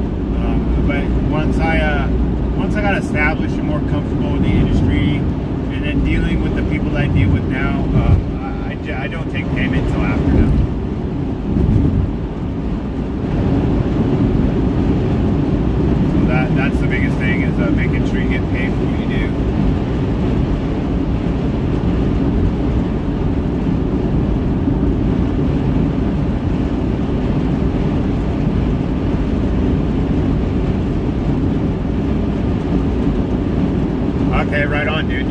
you got it in, bro. You should really fucking seriously think about fucking around with that. Yeah, if you got family that's already, you know, dealing with selling furniture and shit like that, and then you got restoration connections and shit like that, you've already got your foot in the fucking industry as far as I'm concerned. You just gotta set yourself up with fucking U-ship to kind of get monies coming in and get loads, kind of keep the wheels moving until you make those connections. And then after a while, man, you'll get people that just call you. You'll get those fucking customers that just like buy and sell furniture all the time, and they're always shipping shit. So they'll call, hey, I got this going here. What would you charge to do that? Like I said, have a route. Tell them, I only do these fucking areas. If it's not in these areas, don't fucking call me. I don't have time to constantly be picking up the phone, giving quotes out for things that aren't ever going to go anywhere. So I don't hand out my number. So like a lot of the people I drop off to, they're not my customers. That's my customer's customer. So like I deal with this person, but this person's the one who sold this to this person. So sometimes I'm dealing directly with the drop off. With like this one this morning, I was dealing with the person who actually sold the shit to the lady. So she had all her information, which I'm not really happy about. I like to have all the information that's needed for a stop, so I can make the contact and not have to. The more fucking hands you get in it, the more complicated it is, and the more fucking things get dropped off in the chain of communication. So you get too many people with their hands in the pot, like, and things just get overly complicated. I had a last minute pickup in Seattle last run. Something got thrown out there, and we're seeing about getting it moved. It was going to Texas. I said I'd do it. It would be a little bit later in the day by the time I could get there, but I could swing through there the same day and grab that, which is super fast. Then it turned in not to one, but then 3 fucking little tables, little end tables, nothing big. But you're changing things on me while I'm en route heading. Well, I show up and all of a sudden there's more shit. The guy that just called me doesn't say anything, just fucking ghosts me, the emergency room or some weird shit. But, you know, fine, Danny, but communicate with me. You knew this was happening and you fucking flat out left me hanging, and I've been sitting here now 40 fucking minutes. I finally, I get the number for the individual that actually lives at the fucking place. He's supposedly floating around doing some shit, but he's in the area. So this is not overly complicated, because if the asshole had just showed up in the fucking house like he should have, this all would have happened very easily, and it wouldn't have been all these extra people fucking calling and having their hands in it. But when it's all said and done, I told him, I was like, man, I'm not happy right now. Also, this was supposed to be an easy pickup. That's why I even added it onto my current run. I don't add anything onto my shit once I leave and start my run. So the fact that I did this is against my better judgment, and it's not something I typically do, but I thought, you know, to help out. So I was like, no, this wound up just costing me a bunch of time, and now I'm in Seattle. It was like getting close to fucking 3 o'clock at that point. I was so angry. And he's like, well, you sound upset. And I was like, sir, I'm a little beyond upset at this point. This is ridiculous. I've been trying to get this stuff loaded up so I can get out of fucking Seattle for over 40 minutes. We're coming up on an hour now. When it's all said and done, I've been fucking with this one load now for about an hour and a half. So this is unacceptable. He's like, well, I don't really feel comfortable moving forward. I was like, sir, I'm not moving your shit. I've already fucking left. So the fact that you're just finally now getting around to me, I've been gone for the last 15 fucking minutes. So you can find someone else to move your shit. I don't like when people they're not respectful of my time. And if you're gonna disrespect me in that form, then we're not gonna have a relationship.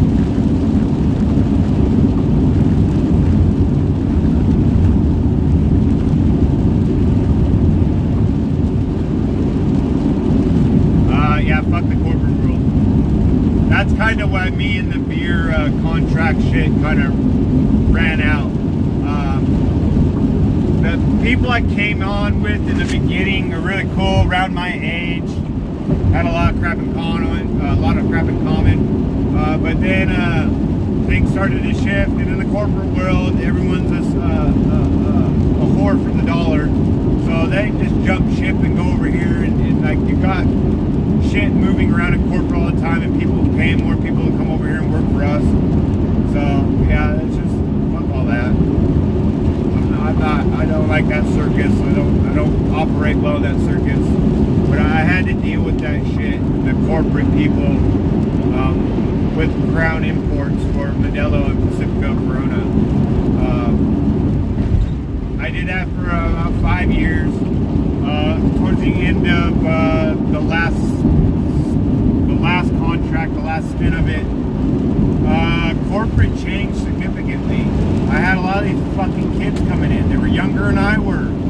Fucking coming in, trying to tell me how shit needs to be. And I'm like, listen here, fucking little boy. I've been doing this shit for 5 fucking years. This is why it's done this way. It needs to be done this way, and it can't be done any other fucking way. So there was it's getting to be a lot of headbutting and a lot of back and forth with corporate, and I made it very known that I was not having any of that shit. I mean, I would have to chime into some of these meetings on Zoom, these fucking corporate meetings. I'd be sitting there, and you got all these motherfucking money sitting around, you know, just talking about this, talking about that. For one, I didn't dress hella nice. I wear what I wear, and I talk how I talk. And how I talk seemed to rub people kind of the wrong way in some of those fucking meetings, because if I didn't fucking like it, I'd tell you I didn't fucking like it. And I'd tell you just like that. So there was a talk of like, oh, your language is like, no, you hired me because of how I am and what I can do and how well I can do it. That's why you fucking hired me. You didn't hire me because of how I dress or how I talk. You hired me because of how I perform my tasks, how well I am at doing these tasks, and several tasks all at the same time. So, you know, some people it just rubbed them the wrong way, but in the end, like, I did very, very well. I was good, very good at what it is I did for them, and that's why I got away with the shit that I got away with, because they knew. You take it with a grain of salt. I mean, we could have someone who talks the corporate fucking talk and plays the corporate games, but yet it's just fucking worthless when it comes to the transport, or maybe they're good, I don't know, but the fact matters, we found someone, little shade yellow they use. Well, one of the signage was a little bit brighter. It wasn't the Corona's a little bit darker yellow. This one was a little bit brighter. Honestly, no one would have been able to tell. And during the concert, with all the lights and it being dark and this and that, no one was gonna fucking know any different. But no, corporate's gotta come in there and make waves and shit. And that stupid sign was 12 feet by 24 inches. It was like 2 pieces of like that plastic cardboard sign shit. $5,000 fucking dollars to have that done last minute and have it on site by the following evening. It's like ridiculous amount of money just because the shade was fucking wrong. At that point I was like, you guys are so fucking wasteful, and honestly I can't think of any more ideas to suck up your fucking money. It just blows. But I don't appreciate dealing with the fucking people I have to deal with now, and playing the games and doing the shit that I need to do to be able to perform the tasks I need. I mean, it was getting to the point where getting my credentials to get on site to do what I need to do was getting to be a pain in the ass. I should have that shit weeks before the event, but there's some events I'm having to fucking find it at the event. I'm trying to get my credentials so I can get on site and get my shit set up and just that. No, like it's getting irritating. So I finally just said, you know, fuck this. It's been good, but I got other contracts I'm gonna run out now. You guys find someone else to run this. It's been a good stint, but I'm over it. So right before COVID, we parted ways, and I'd say that was a really good time. The timing was fucking perfect.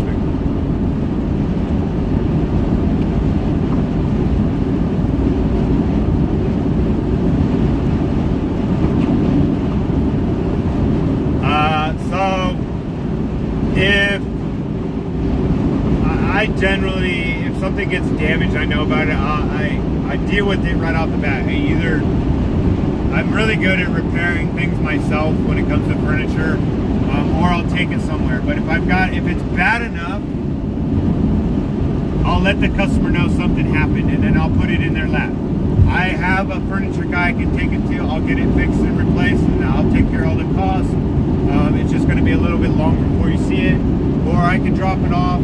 You can take it to a furniture person and have it done up, and then invoice me the bill, and I'll take care of that. Or some of them have just said, no, I don't want it anymore.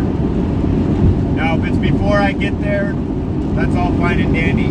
But if I show up and you're refusing it, it's getting left behind. Because I cannot take things back. It has to go through the right channels. And essentially, like, let's say First Dibs. If it's through First Dibs and it shows up and it's either too big, too heavy, or it was not described right and there was damage, whatever the fucking issue is, the fact is I can't take it. You need to hold this. You need to get with First Dibs. You need to reach out to them. You need to explain to them.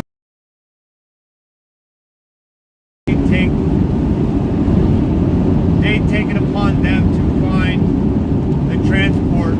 They deal with the transport end of shit. So I tell them, if you want me to come back and deal with it, just tell them I want the same transport guy to come back out. But yeah, there is no refusing. It's getting left behind. And at that point, it's on you to make sure that the thing doesn't get fucked up until you figure out what it is you're going to do with it. So you need to go through the right channels. You need to tell whoever you got it from that, hey, I don't want this anymore. And then it's upon them to then find the transport back and do the refunding or whatever needs to happen to make all that be right again. I have had people, so my very first load,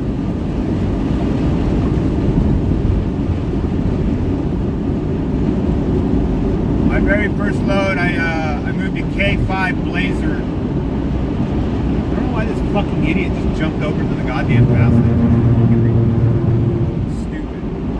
I picked up a Blazer in Arizona, and then I picked up like another fucking car in Southern California, and I had to drop that in California somewhere, and then I had to drop the Blazer off in Lake Tahoe.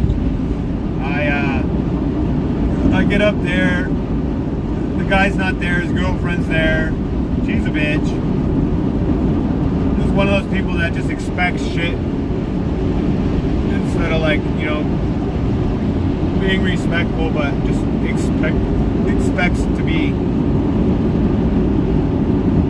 talked to a certain way, dealt with a certain way, whatever. But she said, she got him on the phone, she said something about the grill. So the grill had popped out, I guess, during transport. I didn't do anything with the fucking car. I didn't drive it. I didn't fuck with it. I just put it on the trailer, strapped it down. Well, things are falling off of it apparently, and it's not that it was gone. It's not even like it was messed up, like broke. It just popped out. And so he started giving me a bunch of shit over the phone. And I told him, I was like, check it out, dude. I didn't do this. This fucking Blazer is, from the 70s or the 80s, whatever. It's quite old. So shit's gonna happen, and it's plastic. So I'm sorry though, I'm not paying for that, and I need my money for this so I can drop it. I'm not dropping it until I get paid. So there was a bunch of back and forth. He told me he's gonna call the cops and this and that. And I was like, sir, you can do whatever you want. The fact of the matter is I hold in my hand the contract, and you're not following the fucking contract. So you can call whoever the fuck you want. And they're gonna tell you the same thing the fuck I'm telling you.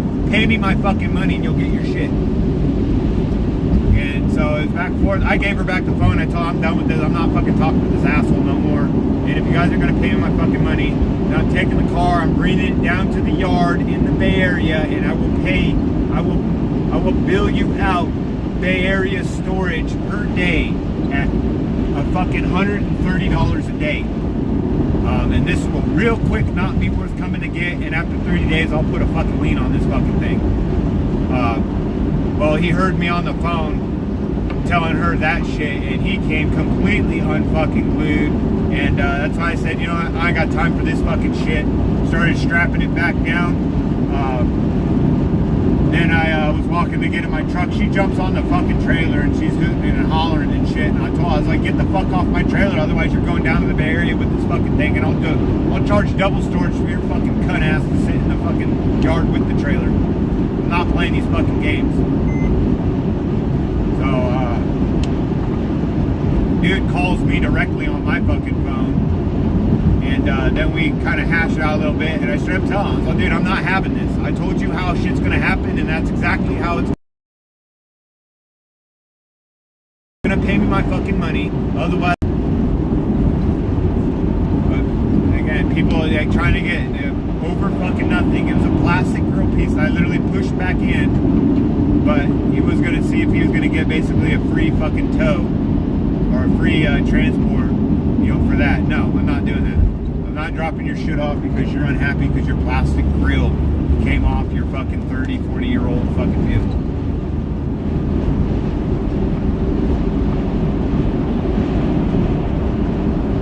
I was pretty ruthless with the vehicles. Literally no shit when it came to delivering vehicles. If you don't want your vehicle, you're not gonna make yourself fucking available for me to deliver this shit, that's fine. I'll go stick it in my fucking yard and bill you out storage. I'm not gonna sit here and deal with this. And storage, legally, I have every right. I can bill, I can charge them whatever the fuck I want to charge them. And in the end, like, I have possession of your shit, and until you fulfill that part of the contract, you're not getting your shit. And there's not any legal loophole or any legal thing you can do. I mean, you want to sue me, go for it. It's going to cost you money to start that lawsuit, and in the end, when I counter fucking sue you, I'm going to put all my court fees and attorney fees into the fucking mix, and I'm going to actually really drag it out and make those very costly, and you're going to wind up paying all that shit.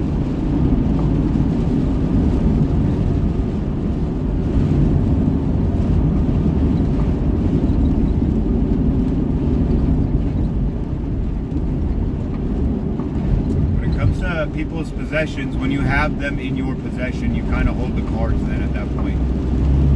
And a lot of the times, man, for what's owed, I can get that out of whatever it is that I'm holding on to, no problem. On a car, you know, when you owe me like $800 to transport this fucking car, I know I can turn around and get $800 out of this fucking car tonight. So if you're not going to pay me my money when the 30 days are up, you're never going to see this fucking thing again.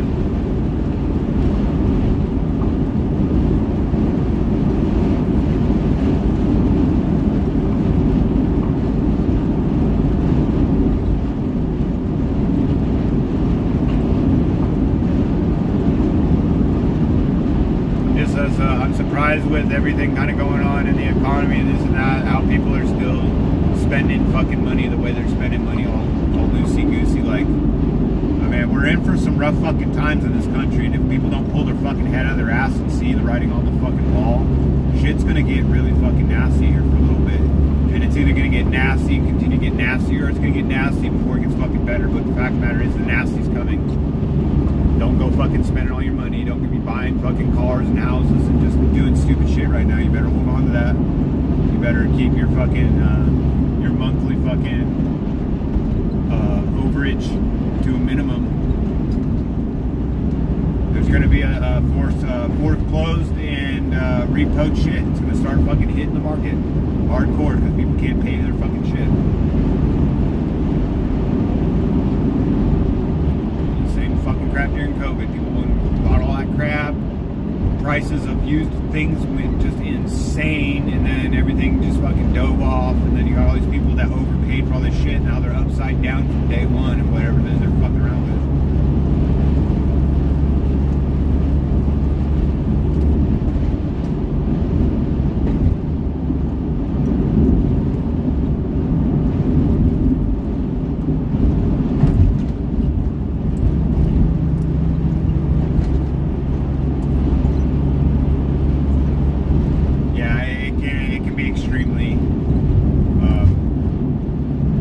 If a guy gets into the car industry, though, what you want to do is you want to lock down some of these auction houses.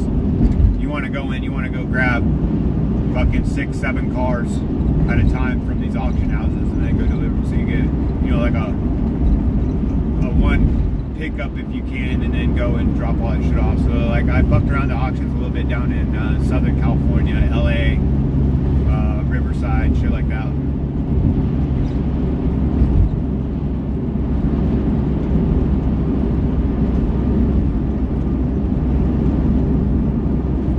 Yeah, you do the insurance jobs. So you get like a lot of them fucking cars that go to auction that get sold, and you can do public auctions, which then you're just going to be messing with a whole slew of people from all walks of life, or you can do dealer auctions, private auctions. Then you're going to wind up dealing with the dealers. People have money and know what it is they want, what they want to do, versus, you know, this uncertainty.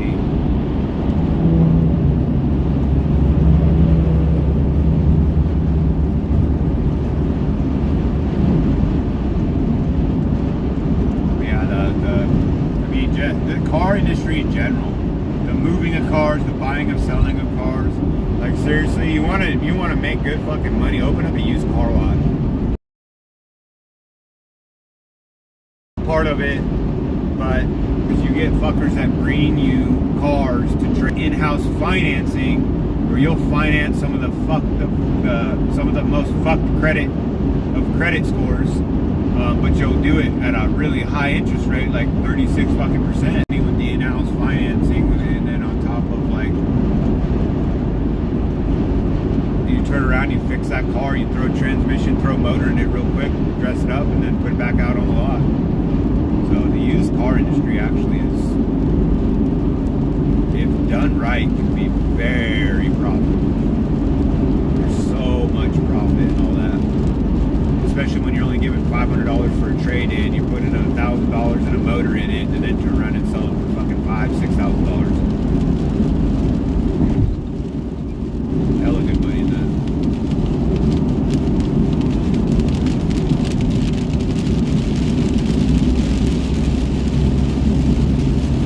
All I know is there's enough people in the world, and there's enough shit moving into the world that I don't have to worry about anyone stepping on my toes when it comes to transporting, because there's more than enough for all of us to fucking get a piece of.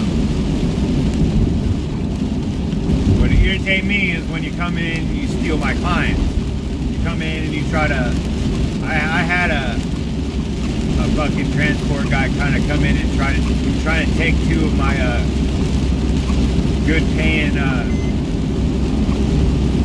consignment stores, because he runs a lot of the same fucking route I do, which is interesting because he did it after I did it.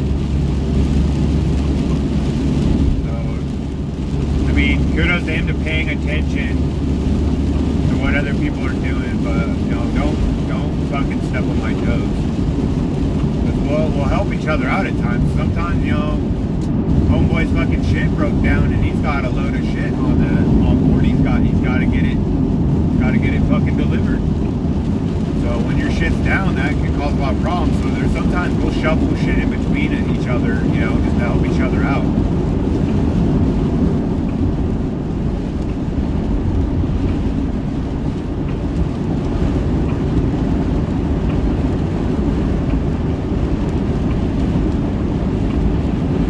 Yeah, like I said, it just depends on what it is you get into, but if it's small shit,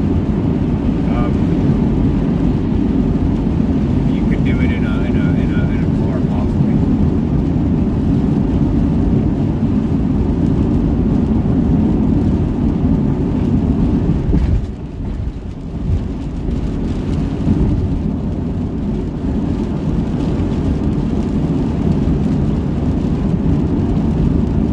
Getting kind of hungry. And I bet you want to get I should have let you out earlier. I'm such an asshole. I'm such a fucking asshole. Wait till it fucking gets all shitty and rainy again. I'm sorry, buddy. I'll go off to the next, wherever there's food at. I'm gonna get something to eat.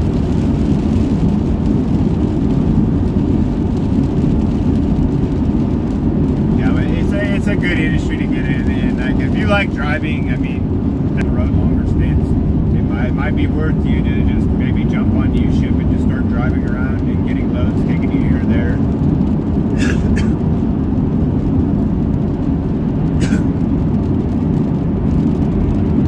There's just shit moving all over the place.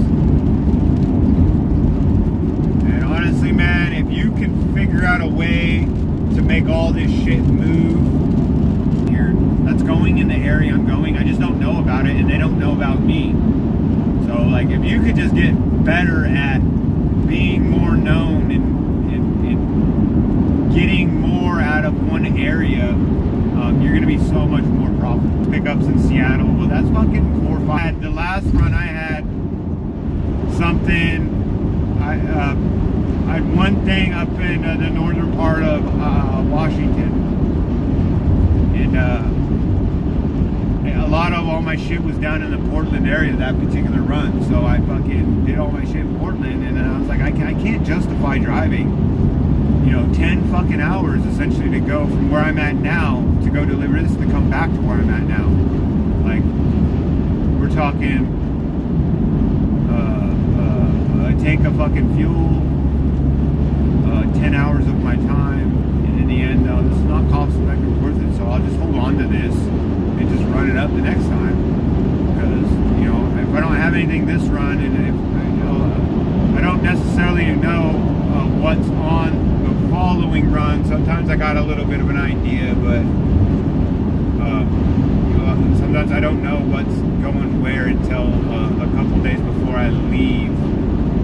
At that point, then I know if it's profitable to run it, whatever hours round trip to bring your shit. I'm in this to make money, not do fucking favors. That fake Astro turf grass shit, it's so fucking perfect, it looks fake. You know what I mean? It just doesn't look right. Astro turf that it never grows, it never gets really washed or cut, but it might get rinsed off by the rain, but you got all the little dookie poo dingleberries and shit.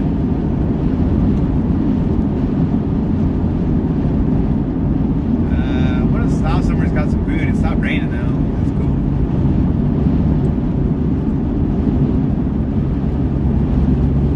I just want to get a quick something, because I'm probably going to do a decent dinner over at my buddy's house tonight. I should be rolling in his place about 6:37. I was thinking maybe bringing a tri-tip over. Doing some barbecue.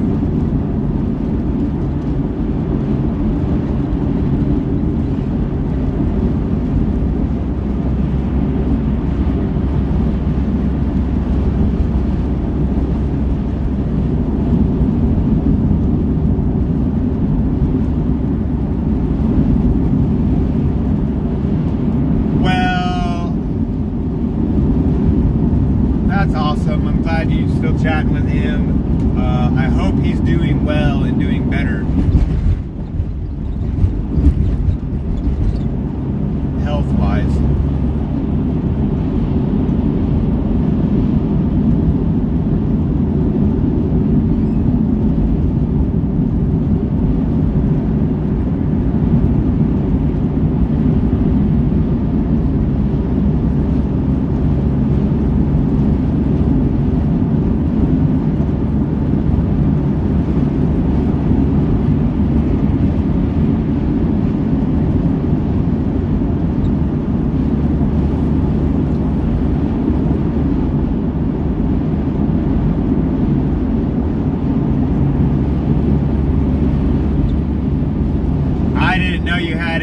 Staying there again. That seems not to work out so well for you, man.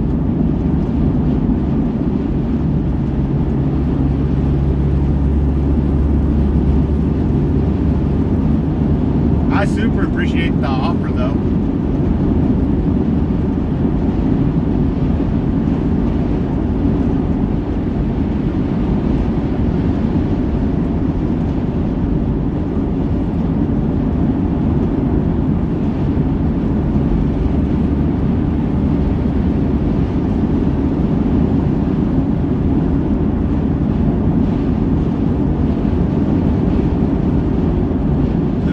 Kind of like home for a lot of people when they travel, they don't sleep so well because it's not in their bed.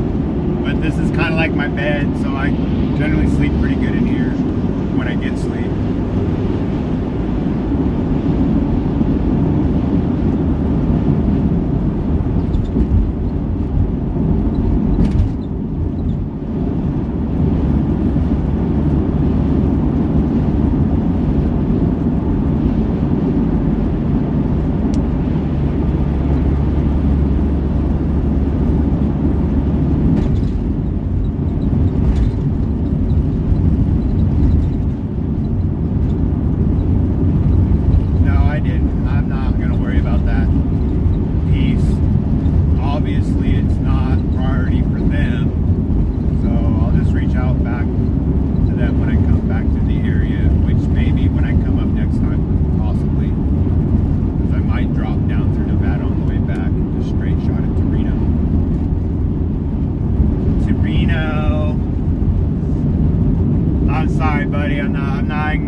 Yeah, dude, I'm doing really well on time. Like, I'll hit traffic again in Spokane. Because I'll be coming through Spokane probably around 4:30, 5 o'clock, so I'll kind of get caught up in some of the rush hour traffic, but I'll kind of breeze through there. It won't be bad. And then once I get through Seattle, it's all smooth running, dropping into Idaho. Between here and Spokane, it's going to be pretty much like this. Pretty uneventful. Eventually, the highway divides and the west lane kind of disappears off in the distance. But yeah, it'll be this is the easiest dude right here. I've made it from Coeur d'Alene to Seattle. I'm not trying to burn all that extra fuel to make it that fast. I don't really have a reason to be there that fast. But yeah, I should be rolling at my boy's house like 6:30, 7 o'clock. Are you planning on eating while you're out, or are you going to eat when you get back to the house?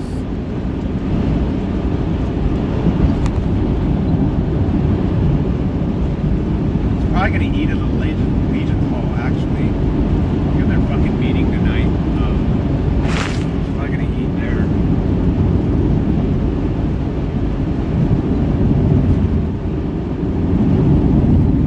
Fuck, right back up to 85 again. It's fucking horrible. I have cruise control in this damn van. I need to add it. It's like $300. But yeah, that's my problem. I get to creeping. Unless I'm like pacing to like a behind drafting off a truck or some fucking shit, like.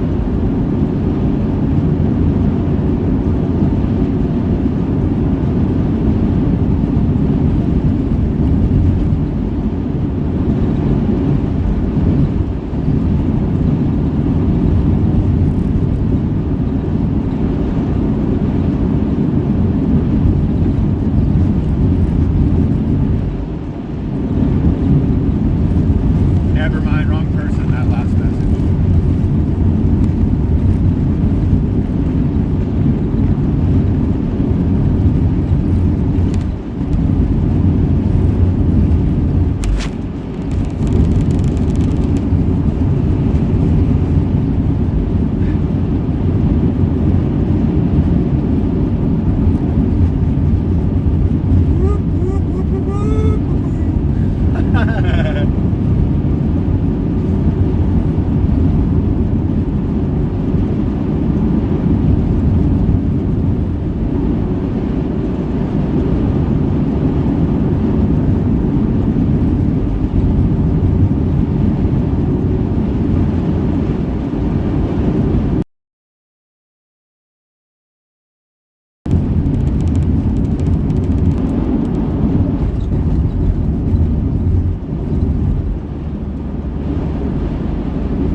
What's up, Dan? Top speed. motherfuckers governed at 85. I'm in a Mercedes Sprinter van. I mean, 85 is fast enough, really, but I do wish it would go faster at times. So I told my buddy, man, you ever want to fuck with me on the highway, all you got to do is at least 86 and I'm never going to be able to catch you. It's not like the dually, I'll chase your ass down in a fucking hurry.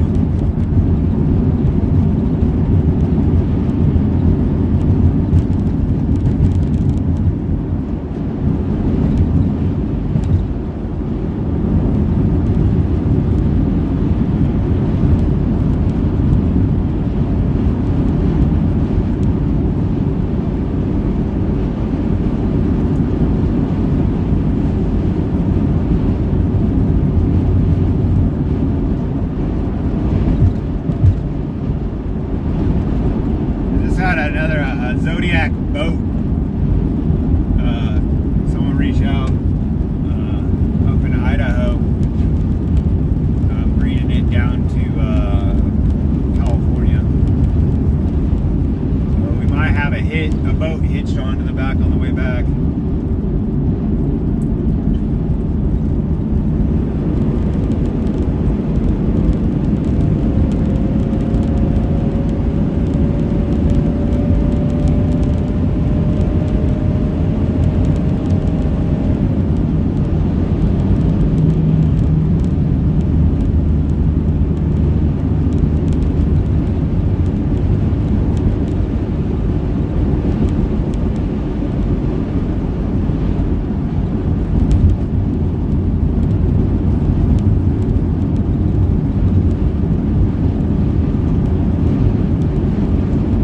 Everybody, but I want fucking food. Damn it.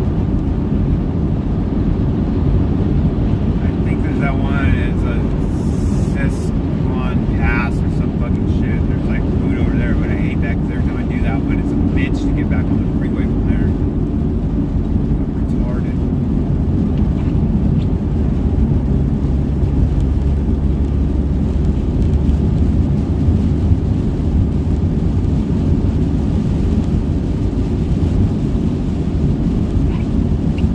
How's everyone's Monday going so far? I guess we're back in the rain again.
Notice.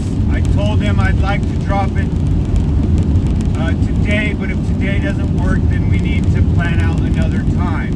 They have the voicemail. If they choose to listen to it or not is on them.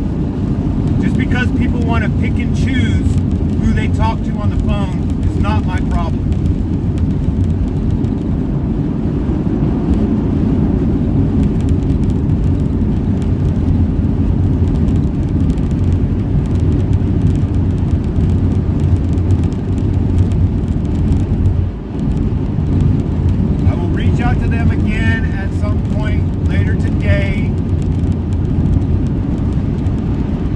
There is a voicemail sitting there, and for you to tell me people don't have their phones in their hands all day, every day, is not my problem.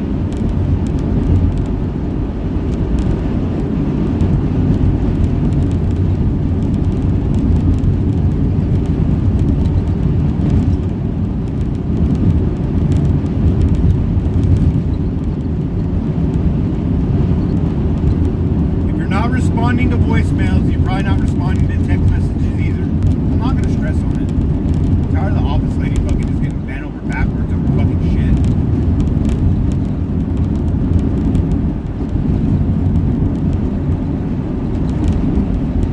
I'm in Washington, bro.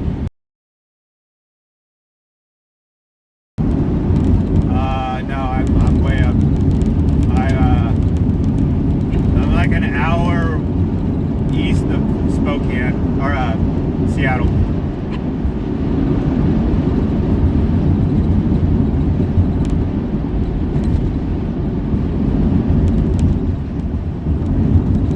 Yeah, I appreciate that, KM.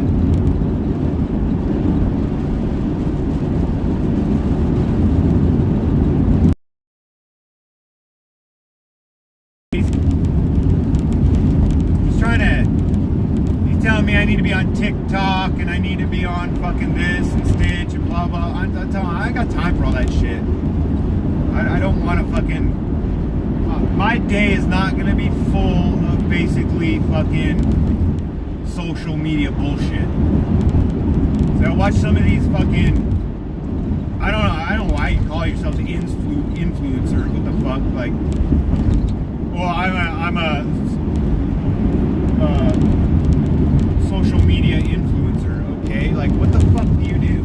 You just sit there and you talk about yourself and you hang your fucking tits out there, get some fucking cleavage going. Talk about how you're like a family this, but your kids are running amok in the fucking background and shit. So, no, I got things to do in my day. My life is not going to be all social media bullshit. And that's what I was trying to tell him. He's like, well, you're not going to make no fucking money on it. I was like, oh, I'll make money on it. Trust me. I make money on everything I fucking get my hands on those platforms. But I don't want to do that shit.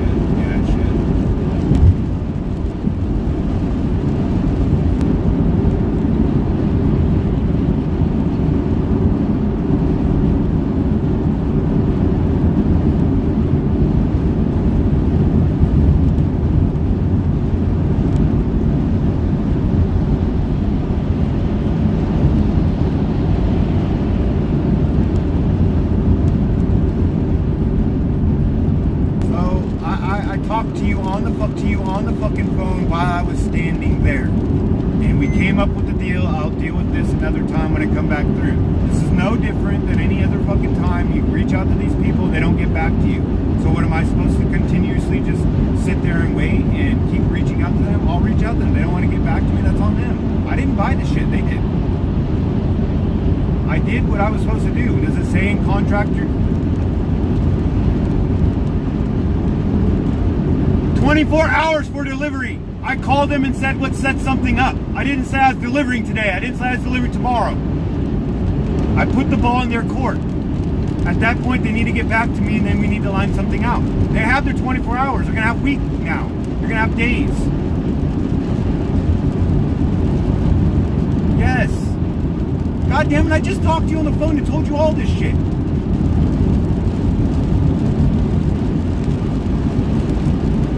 Hang up on me. What the fuck?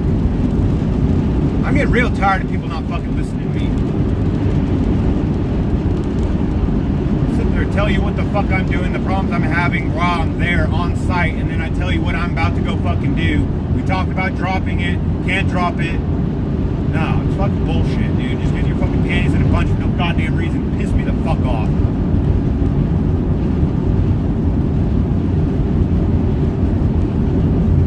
Fucking understand people, dude.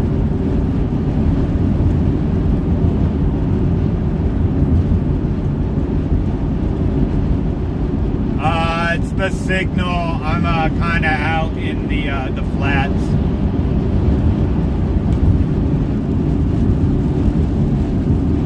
It's not the strongest signal out here, but it'll get better as I get a little further out. Yeah, I think cops are just sitting everywhere. Chilling.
fucking shit because I'm doing what the fuck I'm supposed to do. I'm where the fuck I'm supposed to be. Nothing new, dude. I don't put up with the fucking bullshit. It's not fucking new. Anyone who knows me knows this. Give me shit. I'm not gonna fucking hear it.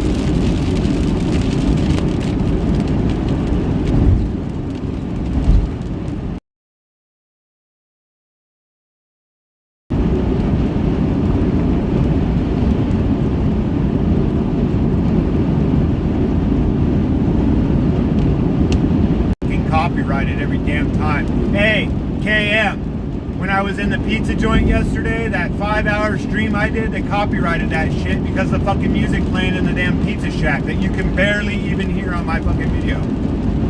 They hit me 4 fucking times just in that one video, that bullshit 20 minutes I was standing there waiting for that fucking pizza that was 20 minutes late.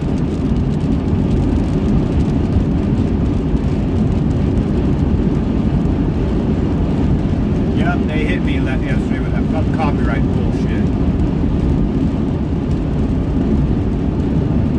Nah, hey, David, today's not been a good day. This morning's just started fucked off. People not doing what the fuck they're supposed to do. They're not following directions. They're not doing their part in the agreement, and it's causing problems with me right now. When you do transport, everything's hindered on everyone doing what the fuck they're supposed to do. One single person does not follow through with what the fuck they're supposed to do, it fucks up the rest of my day. If after you I have 12 more fucking people because of what you did, now is pushing back 12 fucking stops, that's 12 motherfuckers I gotta call. That's not cool.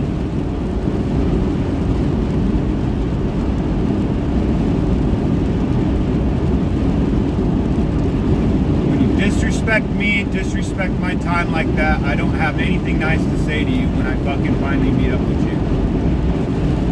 I'm gonna make it very known that I'm very upset with how things went because you didn't do what the fuck you were supposed to do.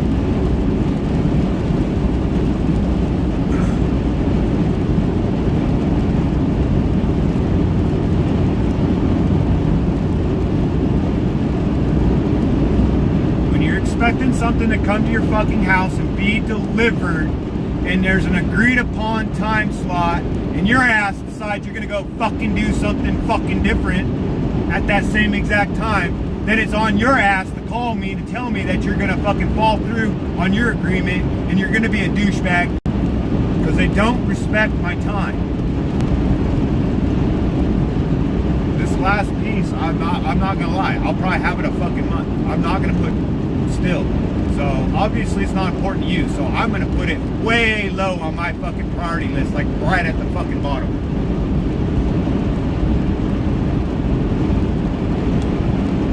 I didn't buy the shit. So it's not upon me to like track you the fuck down. I get the information I get, I make the contacts that I make, and at that point the ball's in your court. If you don't want to get back to me, you don't want to do it in a timely manner, that's fine. But I'm going to tell you right now, if I have this shit over a fucking month, I charge storage. Real estate's not free. There's some windy shit out here.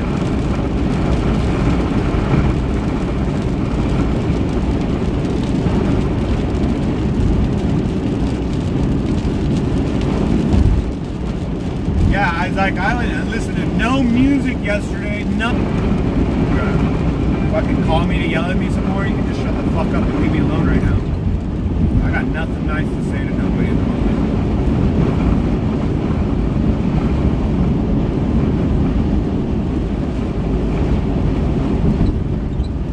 This is one of those times where I'm just like, you know, fuck this. I'm tired of doing all this shit. I'm tired of putting all that fucking effort. I'd rather just collect a paycheck. Like, just to go fucking to work and go do what the fuck you're supposed to do, just honestly sometimes it's way easier than trying to run the whole fucking show. In 600 feet at the traffic circle, take the third exit onto the I-90 East ramp.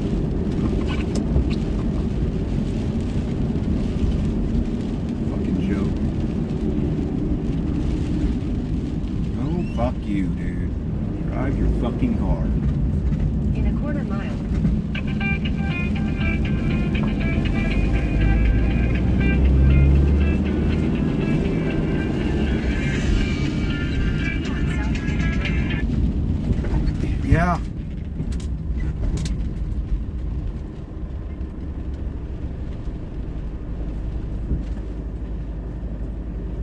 No, Mom.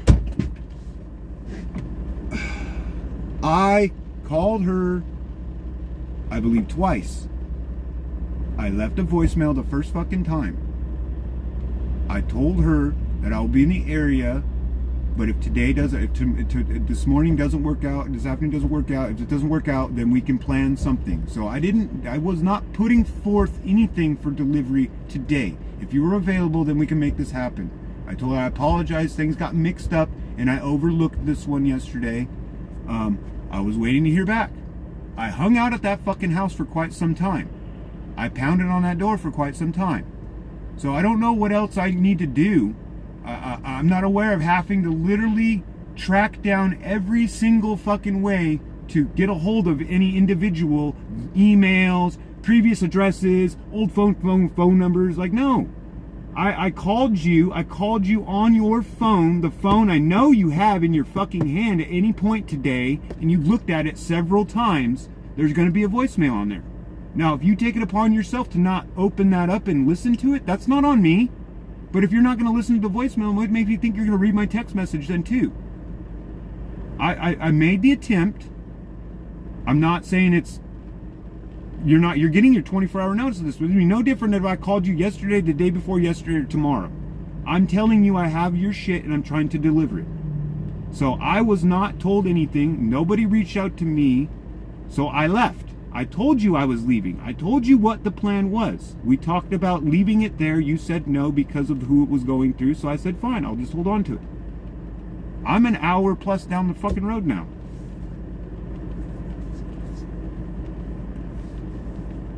I wasn't planning on going back through there on the way back, but I can.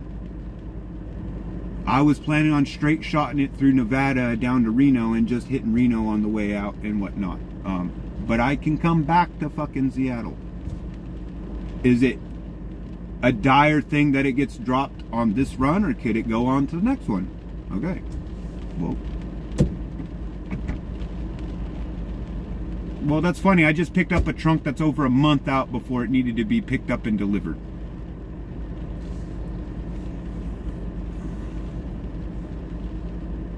But yeah, no, but now it's my problem. See, and that's what I don't like. I hate when this shit gets put into my lap and it's made a fucking issue, and now it's a dire fucking thing when I gave myself more than enough time this time to not be rushed and not have to fucking worry about time. And instead of me hanging out in Seattle, which I don't want to fucking do, especially on a Monday, coming into 2 o'clock, 3 o'clock, 4 o'clock. Now, if I'm not out of there by 1, I'm fucked.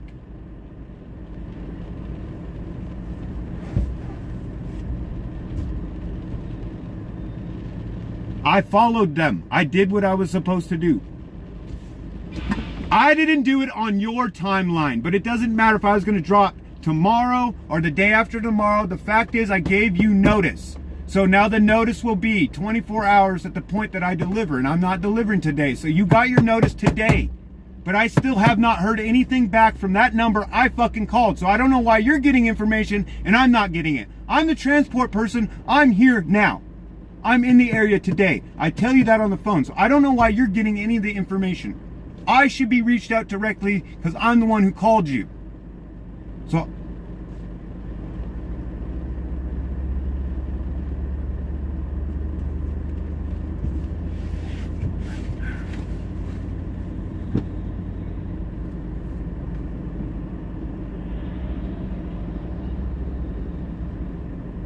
I don't email, and I've never emailed. So I'm not doing that. I've never emailed. I'm not trying to do what the problem is in a lot of this fucking transport shit is too many hands in the damn thing. So if you got 3 different emails that connected to this one fucking deal, and you got 4 people dealing with the actual transporting and the logistics of it just makes it complicated. So this person gets another random email from me. That are they going to read my email? Because it's a random email. It's not an email from the person that's been contacting this person.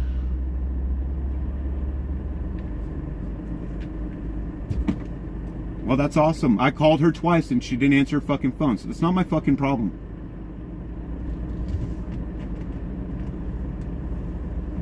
You're making it your problem. There's no fucking issue here. You're making it an issue, and you're really making me mad right now. There's no problem here. You're making the fucking problem. That is not getting dropped today. It's going to have to be dropped the tail end of the week at this point now. I will contact that lady again. She needs to fucking call me. Me! Nobody else. I'm the one who has her shit.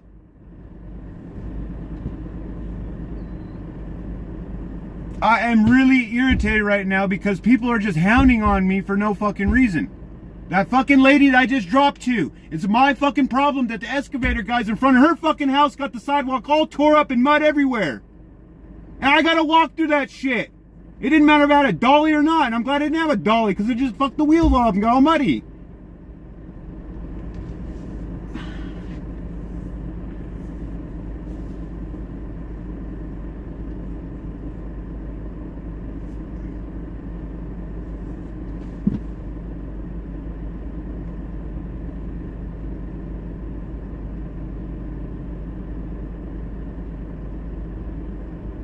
Yep, we're just gonna live life being scared about every fucking thing, right? Scared of every single thing.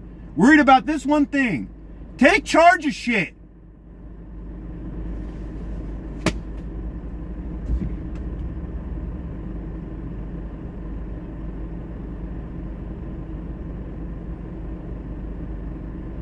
Oh, so here's, okay, thanks Sam, I appreciate that fucking Sam. Fuck off, dude. What the fuck is wrong with people today?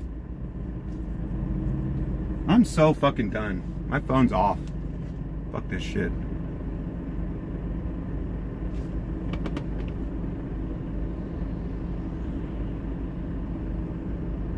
Yeah, I'm not going back to Seattle. They can just fucking suck on it. And apparently the time is run up on this piece. I just got it literally 2 days ago. So I don't know where the fuck it's been all this time and why all of a sudden now it's so close on the delivery date. I don't really understand that, but now it's being forced onto me and it's pressure onto me. I'm not having it. I'm not fucking having it.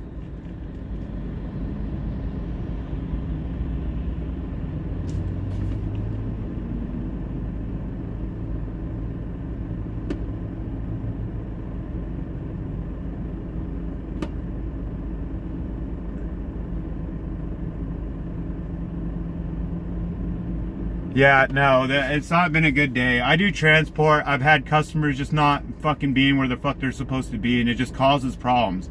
So when you do transports and you have deliveries, I have windows for each delivery. I pre-do all of this and let everyone know what the fuck is going on way in advance. And there's times that are agreed upon. I do 2-hour fucking windows. So when I tell you I'll be here between here and here and you say you're gonna be home between those fucking times, your ass fucking needs to be home.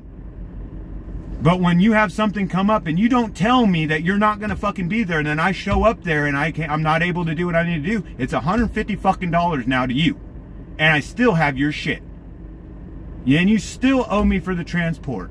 So the fact that you got me running around, I cannot do it like this, because when you fucking don't be where you're supposed to be when I'm going to meet you there, I show up there, you're not there, and now there's a song and dance on the fucking phone, or I gotta wait for you to show the fuck up. It's just pushing all of my other stops back. And if I waste enough time, I'm gonna have to turn around and call each and every one of my deliveries after the one that held me up and tell them now I have to shift every fucking time now because of this one person not doing what the fuck they're supposed to do. It all is connected. And when one person does not do what the fuck they're supposed to do, it all falls apart. And now it's a whole shit ton of work, and if not hours of being on the fucking phone to straighten all of this shit out because one fucking person didn't do what the fuck they were supposed to do.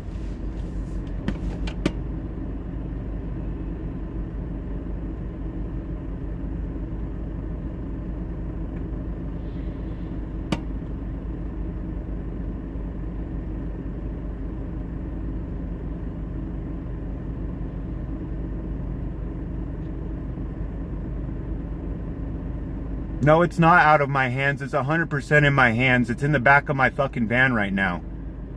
I cannot hold on to people's shit. I charge for storage. I don't have endless amount of time to just drive wherever the fuck because you can't fucking make up your mind and you can't be where the fuck you're supposed to be. No, it is exactly in my hands. And this lady now, she's not gonna see her shit for a fucking month. It's not my fucking problem.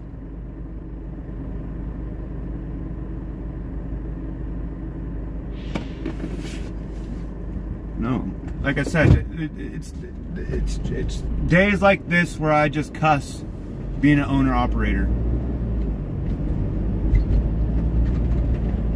And like I said, I got the office lady all fucking pissed off and giving me shit, but you know what? She could shut the fuck up. I'm not gonna listen to that.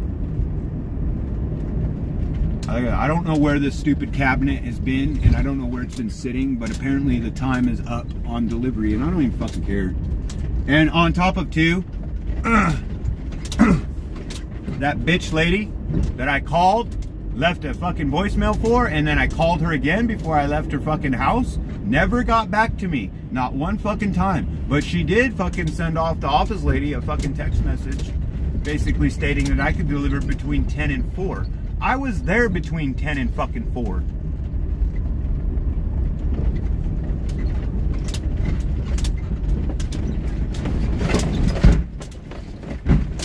So I don't know what to fucking say.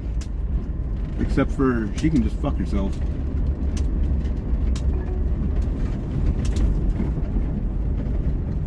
I can't afford to fucking run like this, man. I'm in it to make fucking money. I'm not in it to fucking do favors.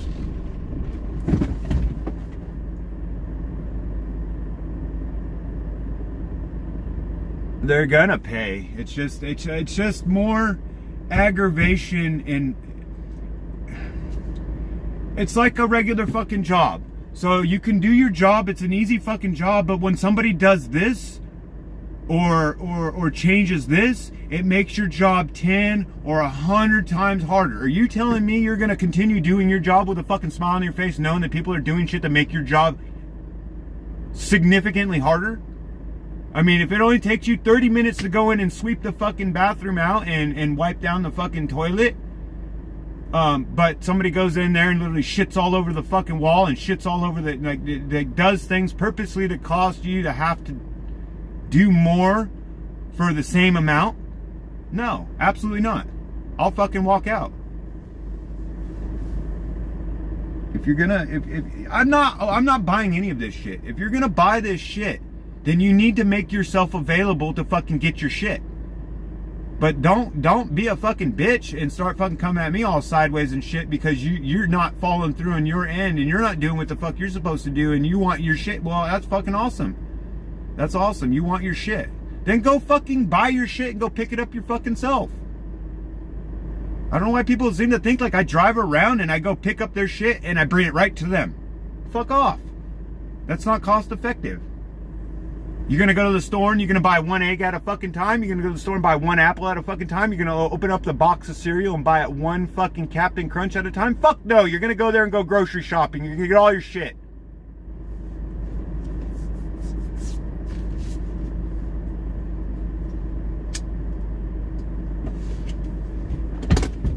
You get the fuck out of this van. I'm just so irritated right now. Sorry, buddy. I know. I'm just rambling. Just fucking over it.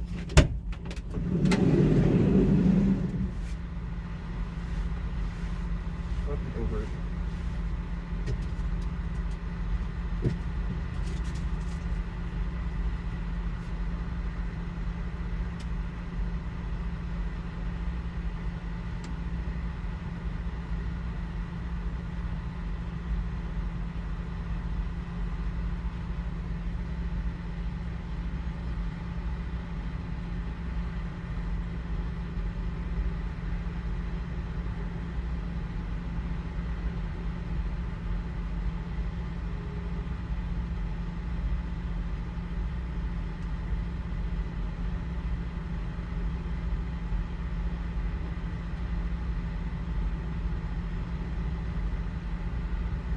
Dude.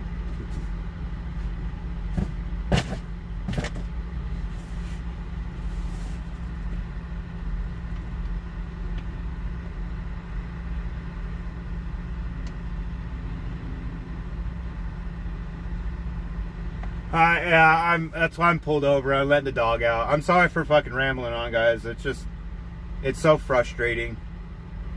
And, you know, some of you are right. Some of it is out of my hands, but there is some of it that I can control. And that's what I'm working on and dealing with right now, is controlling the shit that I can control. It's so frustrating at times. The thing is, it's so simple. This is super, super simple. People just need to do what the fuck they're supposed to do. It's like, there's nothing complicated about delivering fucking antique furniture. There really's not. But Jesus, man, people make it really complicated. And then some of them make it like it's a life fucking altering thing. Like, I have to have it fucking this way. What you have to have? Huh. Then you should have went and picked it the fuck up. Stop buying shit 5 states across the country over. These people, that's the thing nowadays, is people are so impatient. That's what a lot of everything has done these days to people, is it makes them very impatient, and they expect it now. It takes time to get things to happen, but like now I can order food at my fucking house and sit my lazy ass on my couch, and I don't even have to answer the fucking door. I can just message him, tell him to leave it on the porch. Like, when I was running my motorcycle shop, I get a lot of people that like hit me up for parts, and then it's like, I gotta order this. Well, I want to ride my bike today. Well, you shouldn't have wrecked it yesterday then.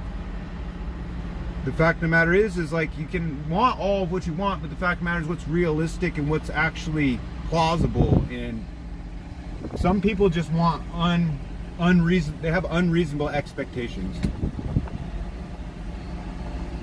So I'm hoping any of you chiming into any of this right now, if you buy anything online and you're having it delivered not through UPS, not through FedEx or USPS mail, it'll be someone probably like myself, then just be like understanding. There's a lot of moving components that go into this to make it all work and be profitable. And if those things don't work, then it's not profitable. There's no point in me doing it then.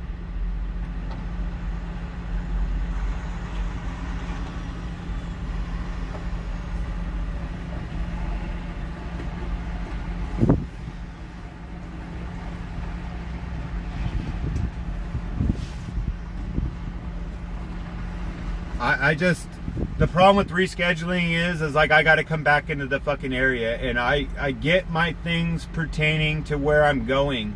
So let's just say maybe the next 2 runs, I don't have anything that goes to Seattle, and now it's like, well, I got this one fucking thing that needs to go back to Seattle and shit. It's just stupid. And on top of, like I said, every time this stuff gets handled, it gets touched, it gets moved, unloaded, and reloaded, there's always that chance of damage happening. And that's the one thing I try desperately not to inquire any damage on any of my cargo. Damage is just more money out of my pocket at the end of the day, and I can't afford to do that. It can be very profitable, but it real quick can become not profitable if you're not paying attention, you're not careful.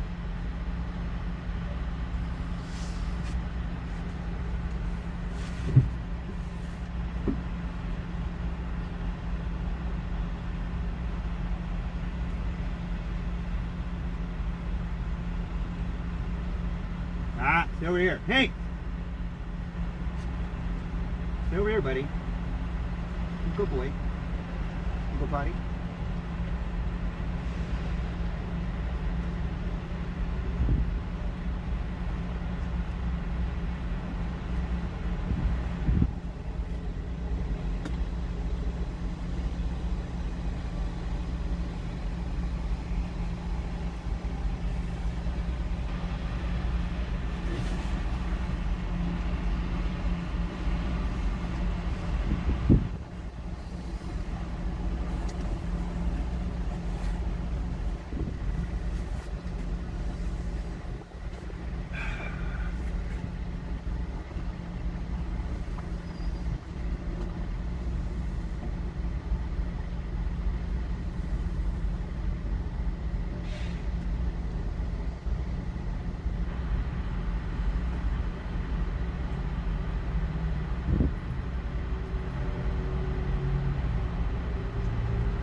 Fucking stupid.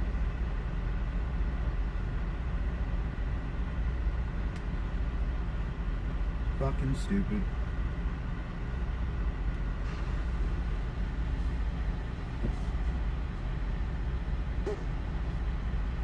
Come on, Bubba's.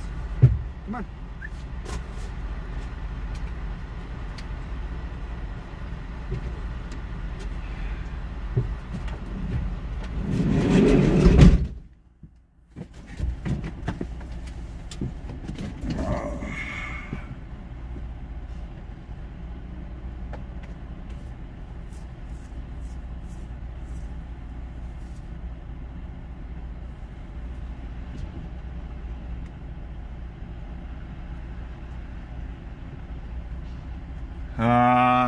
I'm a transport guy, I'm not a trucker. Fuck.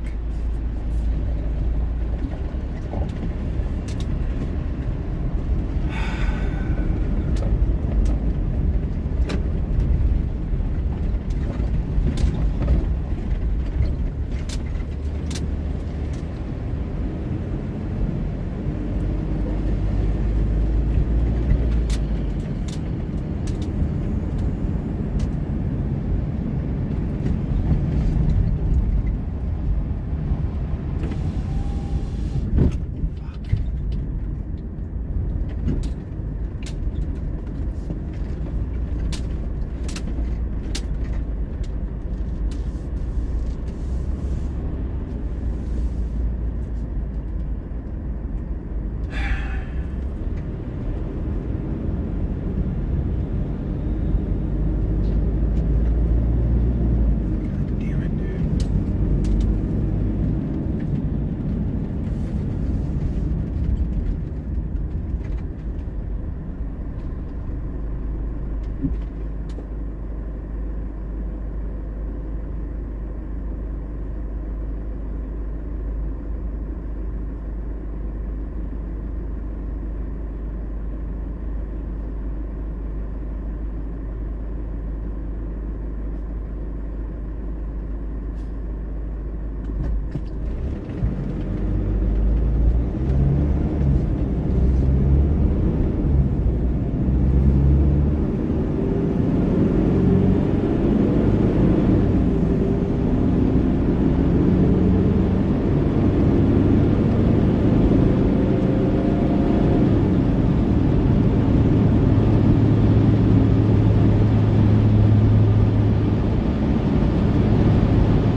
Oh man, I'm sorry to hear that. Is it Neo? I can't see. No, nice. Sorry to hear you got fired, dude. That's no bueno, but you know what? You have to set boundaries for yourself. And I'm sorry, just because you're giving me money doesn't give you a right to treat me or disrespect me in ways just because you're paying me money. No. So good for you for standing up. Sorry that you don't have a job now for that, but you'll find something better. It wasn't meant to be then. And Amazon's not really the greatest fucking company to be working for anyhow. Shit'll work out. We all have our bad days.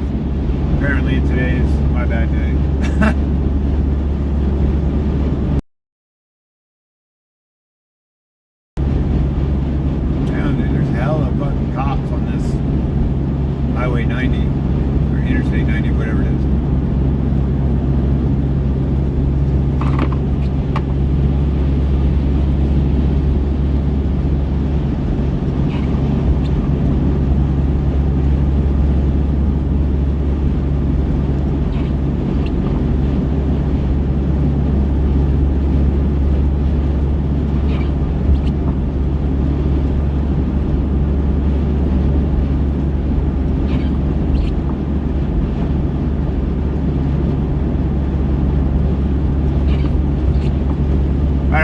appreciate that.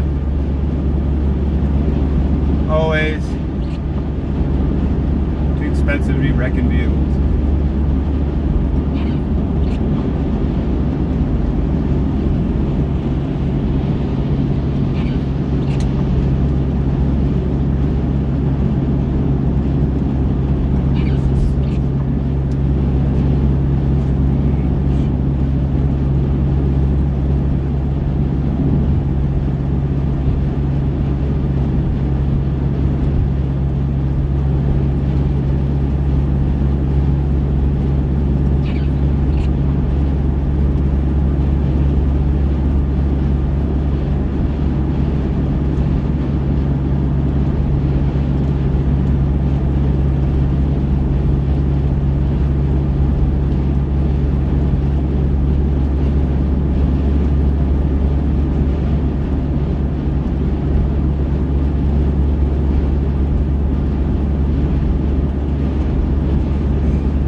Right on, amen. It's awesome.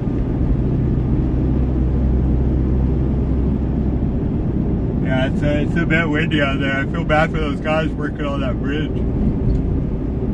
I hate the wind with a freaking passion. Let's go up here to this lookout. I'm still so irritated right now.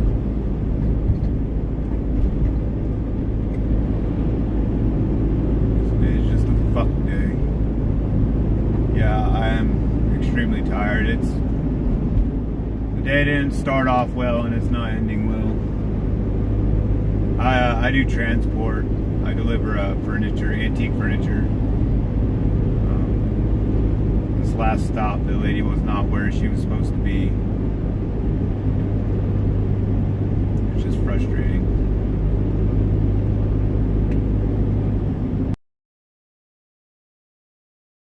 Right on, bro. I hope the tail end of your day gets better. I just need to relax and just fucking unwind right now. I'm so twisted up tight.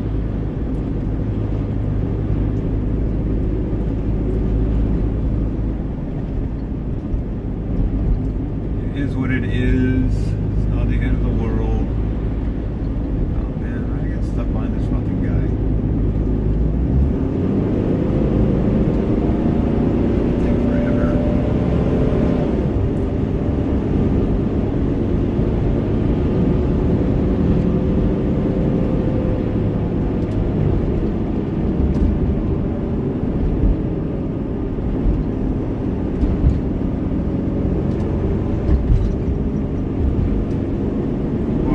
Pretty good view up here. Not a clear day. Clear-ish.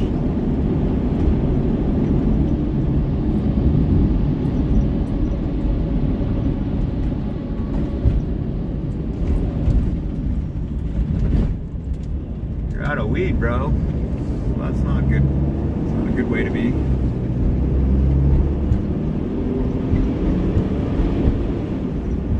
Let the dog out again for a little bit.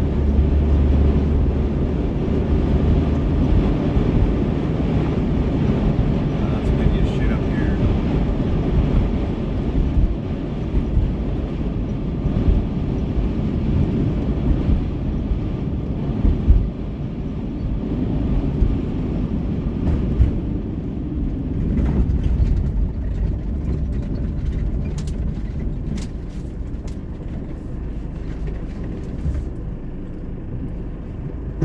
Yes, sir.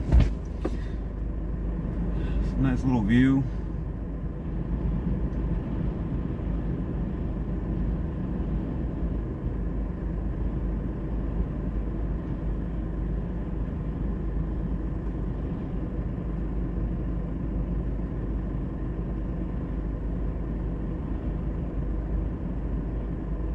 I have a Boston Terrier.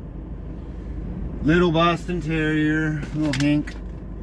He's shit, like 13. He's an old man. Super old man.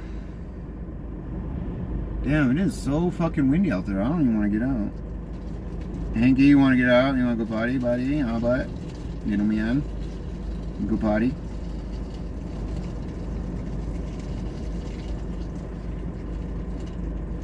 Want some water, bet?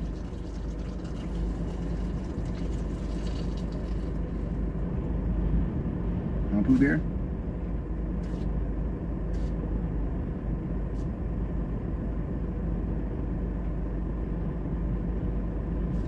Damn, the wind is just rocking that van back and forth.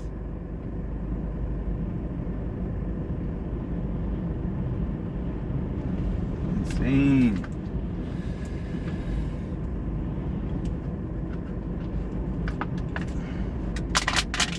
Pooh Bear. Pooh Bear, buddy.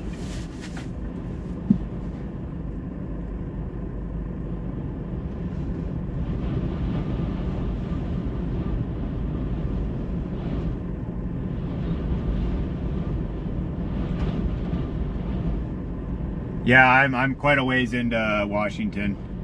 I'm like 3 hours out of Coeur Lane.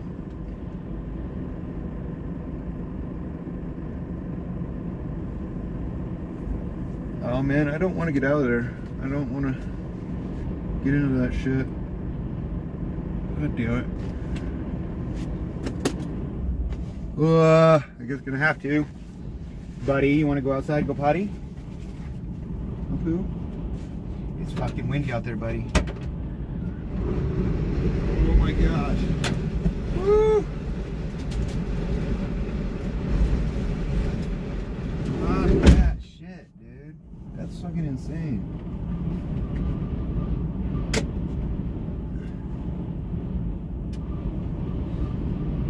I'm gonna go out. I'll bring a phone. You can how intense this wind is right now.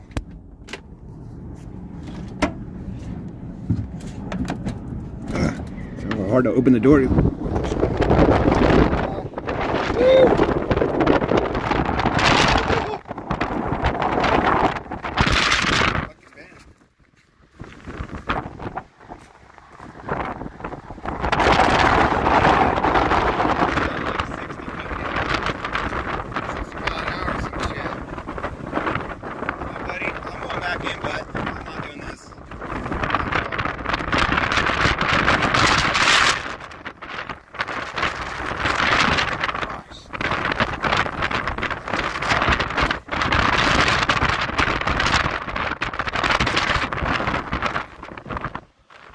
Buddy, come in. Over this. This is bullshit. Come on, let's get in here. Come on, hey, go. Go. Come on, get in there. Oh, shit.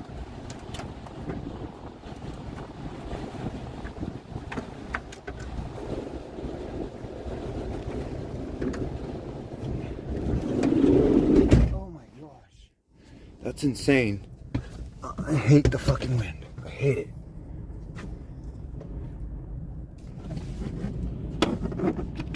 Craziness out there right now.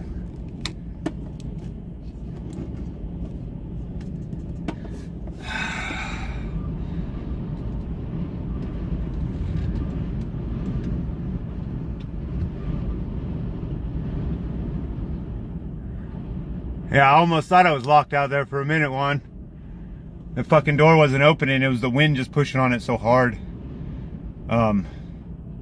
Yeah, we're not going to talk about that because I'll fucking smash a window to get back in here. I wouldn't hang out in that. I hate the wind. I hate the fucking wind with a passion. You want to start the things in life that I hate? Wind is right at the top of that list. I mean, seriously, tell me what can you do in the wind? What actual task can you perform in the wind and still be very efficient in doing it?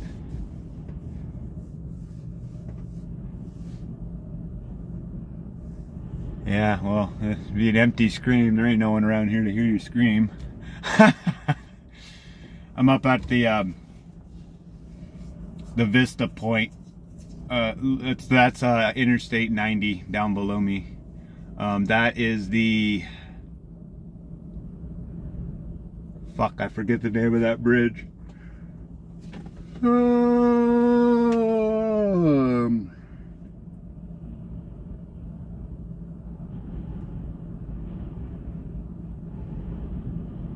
Vantage Bridge.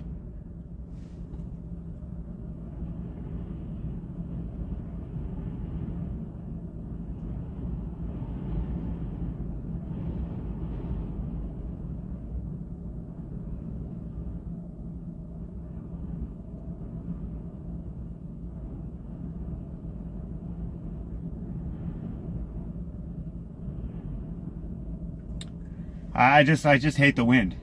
You can't do anything in the fucking wind.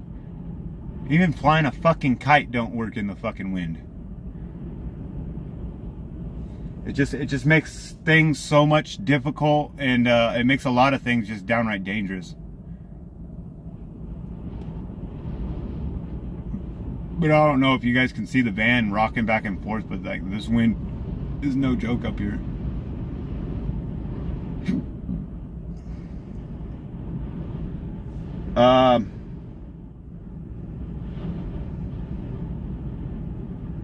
I'm in Vantage, Washington right now, actually.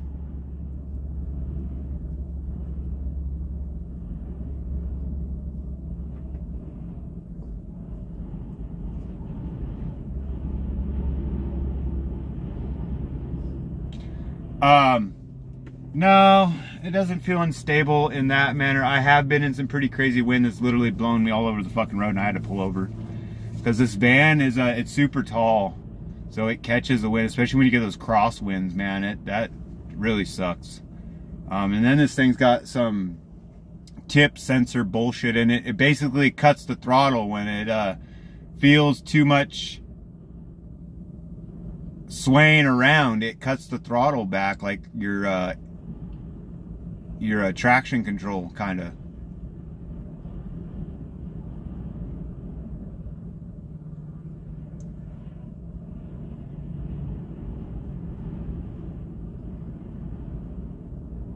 Watch for rattlesnakes. Apparently they're up here.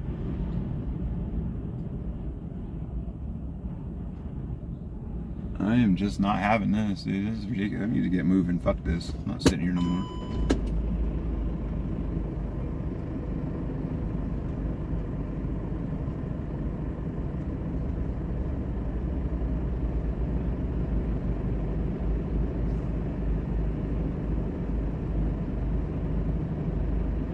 Oh, where are you at?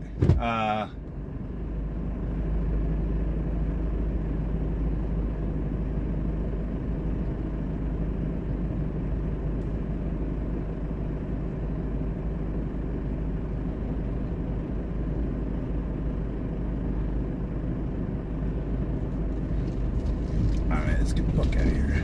We're done with this. We're done with this shit. Yeah, I've come up here. I've laid over for the night up here before. Done some long exposure pictures and whatnot. It's pretty cool up here at night.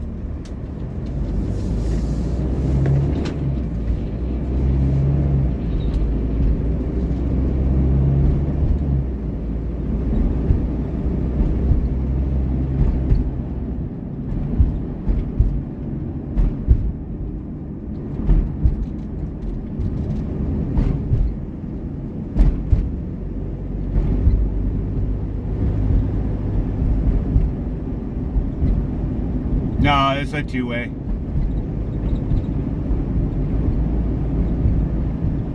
This is how you come up to the Vista Point. It's only one way in, one way out.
Actually, on this highway, 2 different times, I've almost got hit by someone going the wrong fuck. As you can see, we're a way divided highway, completely separated from the oncoming. Motherfuckers have gotten on this side of the highway, coming head on.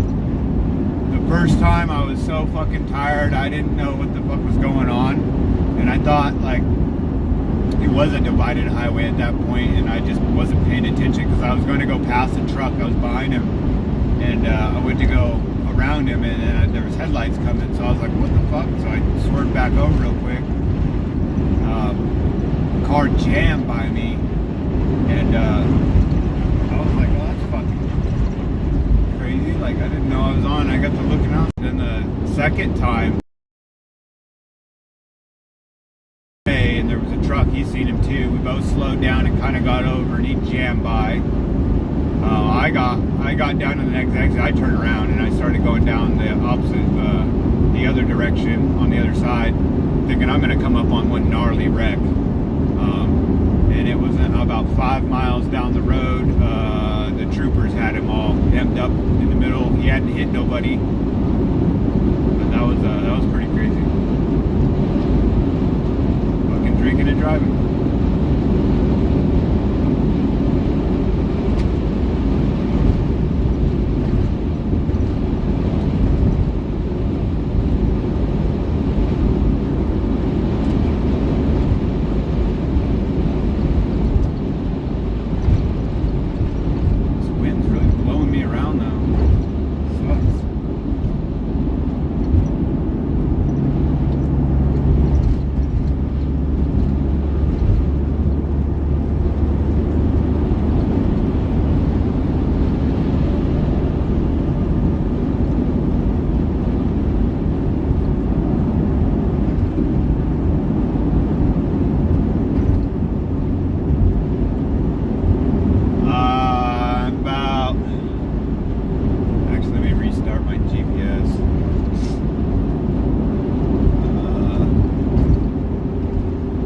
About 2.5 hours.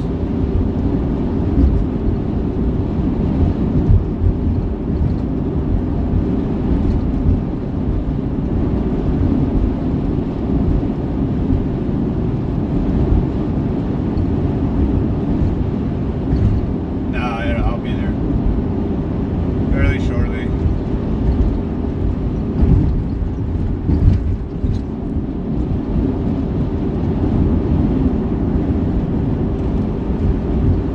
About 2 hours out of Spokane, Washington right now.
Like this all the way to Spokane.